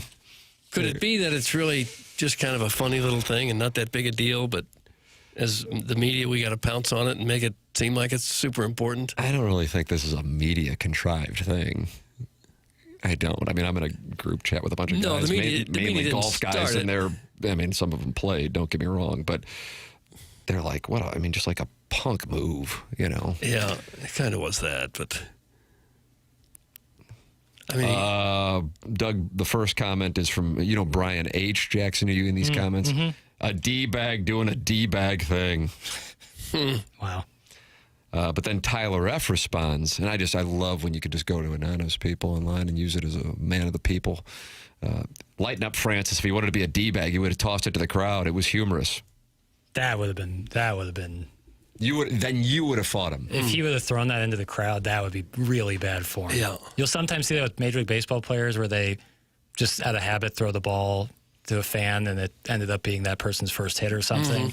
But to throw a 900, which no one's ever eclipsed, and throw that into the crowd, make them go search for it after the fact. That would have been bad. Yeah, that would have been not cool. Jackson, I'm going to need to rent some space in your time away cottage. The cabin, the social media. Because I said cabin. if he scored 45 the next 2 years, he'd be at 1,000 goals. Right. It's 35. Okay. Figuring he's going to get 33 or so this year. Might have 930 at the end of this year. Yeah. The crazy thing is you will be taking time away. I will be. Yeah. And much of it will be to focus on what I've done here today. Yeah. By giving out bad math? Mm-hmm. So you're going to Jackson's cancellation cabin in the woods? I am. Yeah. So Doug will be out tomorrow and Monday as he takes some time away to think about what he's done. While you're there, you just hike around the pond. Right. Mm-hmm. Tie-dye some shirts. Look down at your feet. Yeah. You do what you got to do. Mm-hmm. But you keep your phone away. You meditate a little bit and hope for better times. Yeah. And then you come back refreshed. Mm-hmm. If Marc-Andre Fleury did this, people would be talking about how funny of a move it was. That's from the 314. I think it'd be funny if he put it away like as a joke and then immediately like handed it back. But the fact that they had to come ask him for it, I think, is the difference. Yeah. You're probably best off as the opponent just to let it sit there in the net or just not do anything. Tim reads the pleasant comments in the Michelob Ultra chat. I don't know. I just kind of open it up and start reading, to be honest with you. I think that came from Richard Toast, and I think he had a big day yesterday, but I could be off. Did he? Let's see. I'll just open it up. Spicy So. Maybe he's just a massive fan and wanted to keep history for himself. Bach Hog. Yeah, it doesn't make sense for Benner to try to swipe that. No way does he get away with that puck. It's history. 2 words for you. Says, I think he was being a smartass. He knows someone's going to come to get it. Lex Luthor, that puck will end up in Vladimir Putin's collection in the Kremlin. So, Doug, there's Dr. Xander Malanthrop says, it makes him look like a huge tool, but he's our D-bag, though. It's nice. Well, that's probably true. Band around him. The program is called The Morning After. It's presented to you by Brown and Crouppen on 101 ESPN. We have the Design, Air, Heating, and Cooling email of the day coming up. The Morning After at InsideSTL.com. It's TMA 101 ESPN.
This is going to lift your spirits. Yeah, that feels better. Before the wedding, this is my gift to you.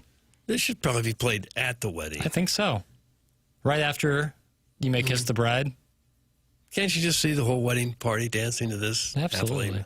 Have you and your son picked out your first dance? I won't be dancing with my son. Okay. We're not that progressive. Is that a progressive? Probably. I walked up to my father 15 years ago and grabbed his hand. Oh, Timmy, what are we? Yeah. This crap. Missy, what is he doing? Is he jacking around now? It's your wedding. That's what the reaction would have been. I think it's one thing to do like some sort of line dance with your father, but if you're going to do a waltz or some sort So like out at In Cahoots, Doug, that used to air on KMOV on Saturday nights at 10:35. There was a line dancing show, Jackson. Was that their counter programming to SNL? That's correct. In case you didn't want to watch the stars of our nation, you can watch people line dance. Yep. And is the idea when people are watching that they're also line dancing in their living room? Was it like interactive in that way? I don't know. The program is called The Morning After. It airs on 101 ESPN. We have the Design, Air, Heating, and Cooling email of the day coming up, and we have a new sponsor on this program, and that sponsor is Atlas Vehicle Pro. Has your car's warranty expired or about to expire? When cars break, it's always a surprise. Fixing cars is not something most people can do in their backyard anymore. Dealership labor rates average nearly $200 an hour. The average repair costs over $1,500, while major repairs can run $3,000 to $5,000. With Atlas coverage, you simply hand over your ID card, not a blank check. Atlas is your roadmap to vehicle protection. Learn more at atlasvehiclepro.com. Call 314-720-5990. That's 314-720-5990, or go online at atlasvehiclepro.com. The theme has been unhappiness throughout the course of the program, and just back-to-back texts. Two different views. Okay. People are truly ignorant if you don't know Jordan Binnington's sense of humor. You're an idiot if you think he was keeping it for himself. He did it just to be funny, and he knew somebody was going to come for the puck eventually. That's from the 618. Now, right below that, from GYDS. Do you know what GYDS is? I don't know. Either. I'm not sure what Binnington's thought process was, but being down 2-0, the team playing like dog crap, 1 win in their last 8 games, an .828 save percentage, that would not be the best optics for a fun and game puck pants prank. Oh. Well, both things can be true. It could just been his sense of humor, and it could be a really bad optic. I think probably there's probably a lot of truth in both those comments. Kind of looks silly doing it, but he was just doing it to be funny, probably. Hi, guys. Jordan Binnington is terrible. Sure, he has a big game goalie. However, the Blues don't play in big games. Trade him! Oh. That's from Harrison's brother, Master. This guy. Gosh. He wants him out. He wants everybody out. He does want everybody out. He didn't say he likes Broberg, for the record. You don't have the balls to answer whether or not you think Jeff Fisher should come back or not. That was Rich in Maryland Heights, right? That's correct. He went on to a storied career selling Chevys in Phoenix. When you get a nice fresh biscuit, it's delightful. Mm-hmm. It is.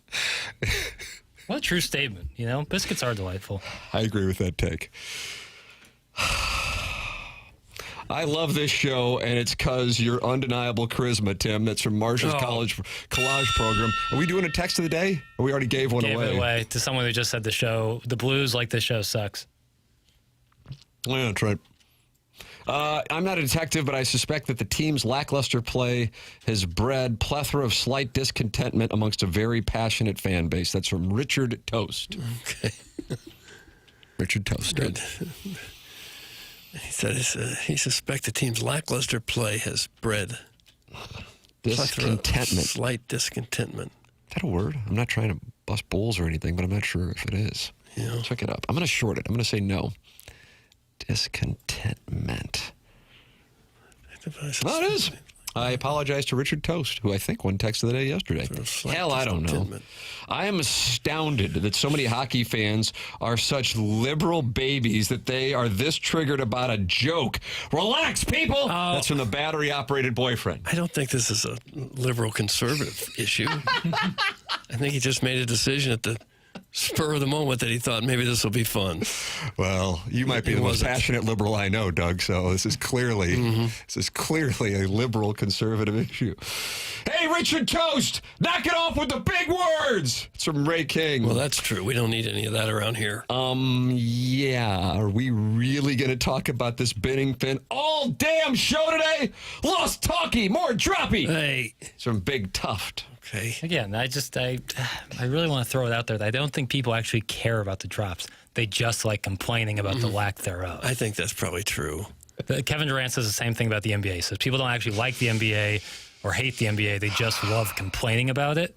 And I think we have the same thing going on here. Can we shoot Harrison's brother Master into the sun? That's from Dirk 3K. Harrison's brother Master is putting his entire bankroll, and I don't know if he is a husband, a father, but his entire family's estate, if he is, on the line tonight. And not only does betting Buffalo's money line, he is betting Buffalo minus a goal and a half. So if Buffalo wins, let's say 3-2, Doug, Harrison's brother Master is broke, bust. Okay. I don't know. I don't know if I'd bet that. Because I think the boys are going to respond. Skate, boys, skate. I think it's time. I keep thinking they're way overdue to push it into a higher gear. I mean, we've been saying that for a while now. But they did look pretty good the last 3 games. Certainly in the win against Edmonton, they looked very good. I missed this show when a male volleyball dad would text in bragging that his 14-year-old got a phone call from a non-SEC school. Those were simpler times. Doug, that happened 2 days ago. But they were simpler times. Al in Dadeville. Let's see. Josh Pate, Will Compton, and Taylor Lewan are on ESPN right now, and they are picking Missouri and A&M. Josh Pate and Taylor Lewan, they are on the Aggies. Will Compton is taking the Fighting Tigers. Mike Greenberg's breaking it down. How about that? Yeah. What's wrong? You don't like it? What's the problem? It's an important game. Oh, I love that. I'm nervous. I don't want the season to be over. That's what I don't want. That's like when, if you remember a few weeks ago, maybe a month or 2 ago, Jamie Rivers was catching the ire of some Missouri fans about, over celebrating maybe the Kansas game. And I disagree with a lot of people's attacks on Jamie. But I think, for me, it's less so about the win against Kansas as in now the next couple weeks mean a lot. You want to keep... The Louisiana game. You want to stay in the fight. Yeah, you really want to stay in the fight. And that's all it is to me, man. All I want is Missouri to be relevant in the conversation for as long as humanly possible. And a win this weekend would absolutely keep them in the conversation. You're going to have a very good Saturday. I love that year. I love that. You're going to have a very good Saturday. I have to tell you, part of that is I just don't think Texas A&M was that great. But... yeah. Publicly, people are like, Texas A&M, they just beat LSU. They're number 3 in the country. They're undefeated. That's fine. You know the 4 SEC teams that they've beaten? Do you want to know them? A&M has beat Arkansas. Did they fire their coach? Yes. Okay. They beat LSU. Did they fire their coach? They sure did, Tim. Mississippi State? They did beat Mississippi State. Yeah, Levy's still kicking. I'm a Jeff Levy guy. Yeah, I like Levy. Because he covers the spread. Yeah, always. And then did they beat Tuk-Tuk? Who the hell is Tuk-Tuk? South Carolina? Why would that be South Carolina? No, Tuk-Tuk would be Kentucky. What Doug said it was Tuk-Tuk. They said to be South Carolina's coming up next for the they have after Aggies. Missouri. Yeah. Got it. Who's the? They played Wardam. That's right. Not Tuk-Tuk. That's I didn't know they were known as Tuk-Tuk. I didn't either. So the point being, not the greatest. But listen, hey, they won. Sure. At Baton Rouge at night. I didn't think that was going to happen. Yeah, they won at South Bend. Right. Now Notre Dame's, backup quarterback mishandled the snap, but hey, they won. They're undefeated. I'm just saying, usually number 3. When we think of number 3 in the country in college football, we think of forces. Yeah. And maybe they are. Maybe they are. I don't think they are. I think it's impossible to say anybody is a force at this point in the season. You just haven't seen I feel enough. pretty good about saying Indiana's a force. I'd say you'd probably be the closest with them, but even then. You skull pound teams the way they skull pound them, that's usually an indication. And you go to Oregon and win. And kind of physically maneuvered Dan Lanning's boys. That's the game that if I'm wagering on this weekend, I could make a case either. I could see Lanning going, this is our chance. Nobody believes in us. They think Iowa's good. We are going to run it the hell up on them. Or Oregon actually isn't that great, and Iowa is, and Iowa gets them. And that spread's 6.5. That's one that I will be curious on. Yeah, and Oregon's always a tough team because you think they're pretty good, but they have that Big Ten problem where they play like kind of not many teams week by week. Well, I mean, it's not their fault. Certainly not. But they did go to Penn State and win when it looked different than it did, and they still have USC, and they still have Washington, and they got Iowa. They'll be put to the test. Yeah. I just, come like college football playoff, Oregon's almost always in there, and I never feel confident betting them one way or another because I feel like I never get a true feel on them. When was the last time the Zoo gave someone a good skull pounding? I would tell you Tennessee. Tennessee in 23? Yeah. Yeah, that was about as good as when we're talking about an actual operation. Yeah. But the other side of the coin is Missouri's got wins against Kansas. They got wins against South Carolina. They got wins against Auburn. And in each one of those, Doug, they were fighting for their lives late in the game. That's the reality. That's the reality. You can cut it both ways. This is a wide Delta Saturday. I just choose to buy into Matt Zollers, and also maybe there's a little edge off of Texas A&M because they probably can afford to lose this game and not have a whole lot be lost for them. But that Mike Elko is a hell of a coach. So they're pretty solid across the board. See how they match up against Marcel Reed, a guy that if he has a nice game, I think you're going to hear a hell of a lot more about him in the Heisman Trophy at A&M. They have two damn good receivers, especially yards after catch. We'll take a break, come back with the Design Air Heating and Cooling email today. The program is called TMA on 101 ESPN.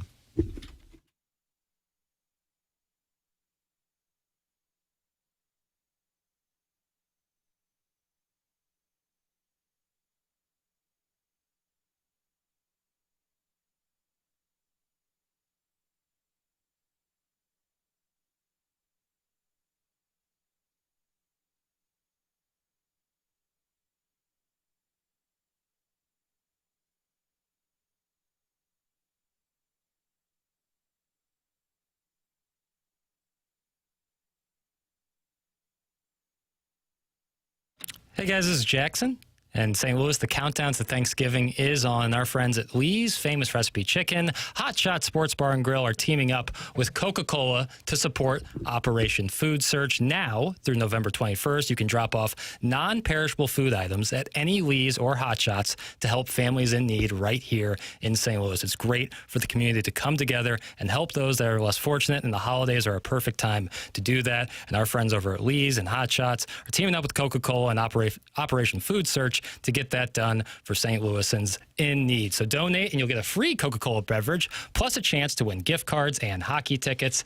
Give back, feel good, and make a difference this Thanksgiving season with Lee's, Hot Shots, and Coca-Cola. You just go to any Lee's or Hot Shots locations to drop off non-perishable food items. Check it out. That's Operation Food Search with Lee's, Coca-Cola, and Hot Shots.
This is Jackson with the SportsCenter update brought to you by Saliga Heating and Cooling. Blues and Sabres tonight right here on 101 ESPN. Pregame at 5 p.m. Puck drop at 6 p.m. That was another SportsCenter update brought to you by Saliga Heating and Cooling, a Daikin heating and air conditioning dealer.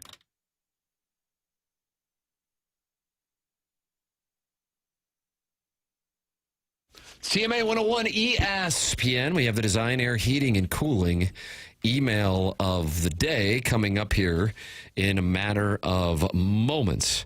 And then BK and Ferrario at the top of the hour. Gentlemen, are you not feeling like yourself? Have you or your family seen a change in you? Not quite yourself anymore, struggling to focus? No energy for the people you love. Put it this way, if your bedroom could talk, would it have anything to brag about? It could be you're getting older, or work stress, or the undeniable fact that we've all become our kids' personal unpaid Uber drivers. It could also be your testosterone calling it quits, and you never got the memo. Mentality can help you change that. Whether it's low energy, weight gain, or just that feeling something's off, Mentality can help. So stop being tired of being tired. Get back to the guy you used to be. Visit mentalityhealth.com and see what they can do for you at Mentality. I've been tested. It was easy. In and out in 20 minutes. Super friendly staff. Visit mentalityhealth.com. mentalityhealth.com. Doug, you ready for it? I'm ready right now, yes. Design, Air, Heating, and Cooling email today. Day 3. No socials, no signal, just me and a budget in-room. The Pine Lawn Princess Beauty Supply sign across Natural Bridge blinked at me like it had something to say. For 1 second, I swear it said repent, and then it was back to selling wigs and lies. The vending machine hissed expired Faygo. The ice bucket, you ever have that? Is that orange soda? Yeah, there's a bunch of flavors. Cotton candy. All right. Yeah.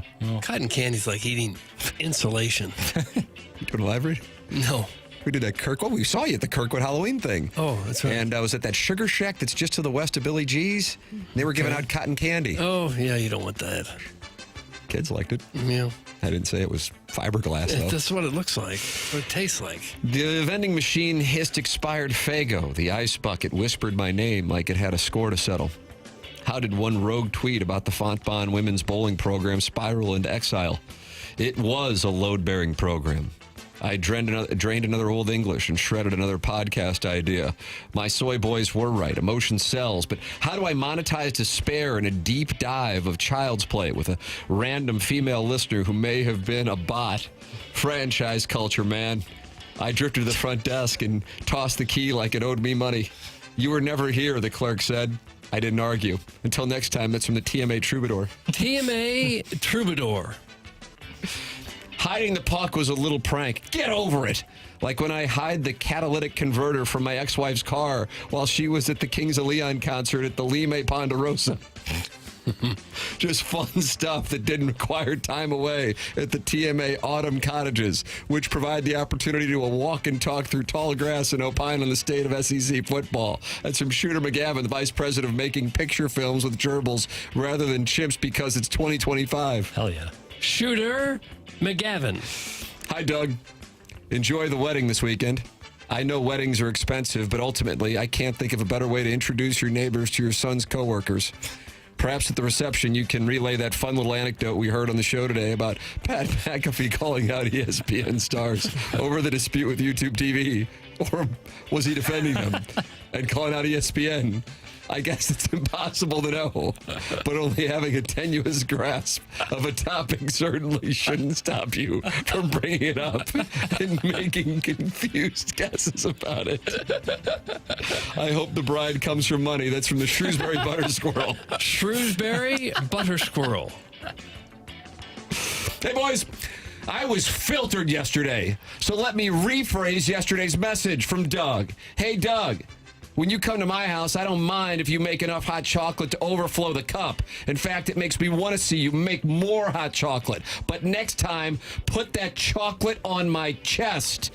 Thanks. That's from the Murray State Expert Baiter. Murray State Expert Baiter. He's new. Every morning on my commute, there's a sacred half-mile marker between 213 and the Shell station, where the FM feed fizzles and the old AM signal sneaks back in. That's true, really? I doubt it. Like when we were doing the remote and another show just came on. For 47 beautiful seconds, it's just me, you boys, a faint hum of static, and some guy from Christian Gold Radio telling me to diversify my portfolio before the rapture. It's pure. It's real. I've mapped it out on Google Earth. The incline of the overpass, the aluminum guardrail. They all work together to form what I would call the perfect frequency pocket. My wife says I should focus on driving, but she doesn't understand the art of legacy media. Then, just as I start to feel something again, the FM feeds blast back in with a promo about a $10,000 HVAC giveaway that got yanked faster than a new set of skull candies at your old studio, and a golf tournament that got quietly canceled faster than Iggy's Cable America membership. It's fine. That's progress. I take a deep breath, tip my cap to the ghost of radio's past, and watch the silk sleeve of Shen Yun brush away another layer of soul from the St. Louis airwaves. Respectfully submitted, that's from Daryl at mile marker 213, AM radio purist. Daryl, mile marker, what was it? 218? 213. Okay, Daryl. Well, Doug, the Blues are tied for worst point total in the NHL after losing 6-1 to the Capitals last night, with Alexander Ovechkin notching his 900th goal, only for Jordan Binnington to rub the puck on D's nuts. And what's the media in this town talking about? Some 45-year-old TV show about a freelance trucker named BJ who drives around with his pet chimpanzee named Bear. We're 4 shows into the month that already has fewer shows due to Thanksgiving.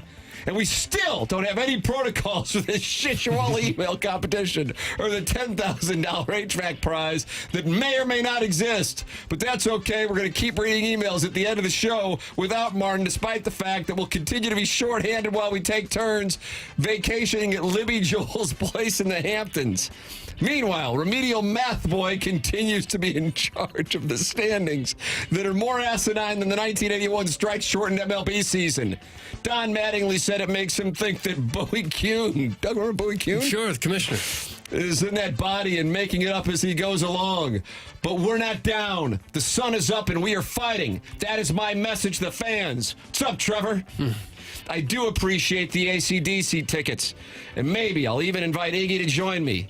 No prize today, though, and since it doesn't count in the standings, we're right back where we were a week ago when I pointed out that emailing into the show is a complete waste of time. Doug, that's Buck Swope, DBA, the Recessed Ladies Breast, and that's what we have. Buck Swope. For the Design Air Heating and Cooling email today. A few good ones. I thought perhaps the best was the Shrewsbury Butter Squirrel. I agree. I'm on the Butter Squirrel. Shrewsbury Butter Squirrel has won the Design Air Heating and Cooling email of the day. Congratulations to the Butter Squirrel. Doug, that's it. I mean, 10:56. We landed the plane on time. Stunning development, candidly. What is a butter squirrel? Jackson? Any idea what that is? You ever have those like decorative butters that they'll give out at restaurants, but it's impossible to spread it on your bread because it's hard as a rock, like it's really cold? No. What's the point?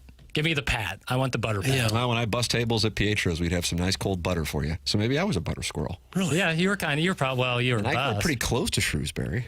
Yeah. City limits. Yeah. 63109. You were too busy being harassed by an older gentleman. By a gentleman 50 years my senior. BK and Ferrario are coming up next from 11 to 2. Then the Fast Lane from 2 to 5 because pregame for the Blues and Sabres begins at 5 p.m. Puck drop at 6 p.m. Back tomorrow with more TMA, which will include Charlie Marlowe in studio. But Doug Vaughn won't be here tomorrow or Monday because Greg Vaughn, who is a bomber of the golf ball, is getting married on Saturday. Love that, Greg Vaughn. And he loves America. He does. Yeah, sure he does. Absolutely he does. So congratulations to you and the Vaughn family and, of course, the great Greg Vaughn on his nuptials this weekend. Looking forward to it. And he's marrying the wonderful Marta Golderman. Oh, God bless. To life. Look at that. You just got it to life. To life. Wow. It's the cheers. Okay. Yeah, look at that. Well, thank you. L'chaim. There it is. So Charlie Marlowe AI, but really in person, will be in studio for a portion of the program tomorrow. Joey Vitale and Gabe Yarmond. Also, you can always podcast via the Schaefer Door Company podcast. BK and Ferrari up next for Jackson Burkett, for the vacationing chairman card, for Martin Kilcoyne, for Roberta Calvin, for Douglas Elvin Vaughn, and Tim McKernan. This has been TMA, presented to you by Brown and Crouppen on 101 ESPN and the TMA STL YouTube channel.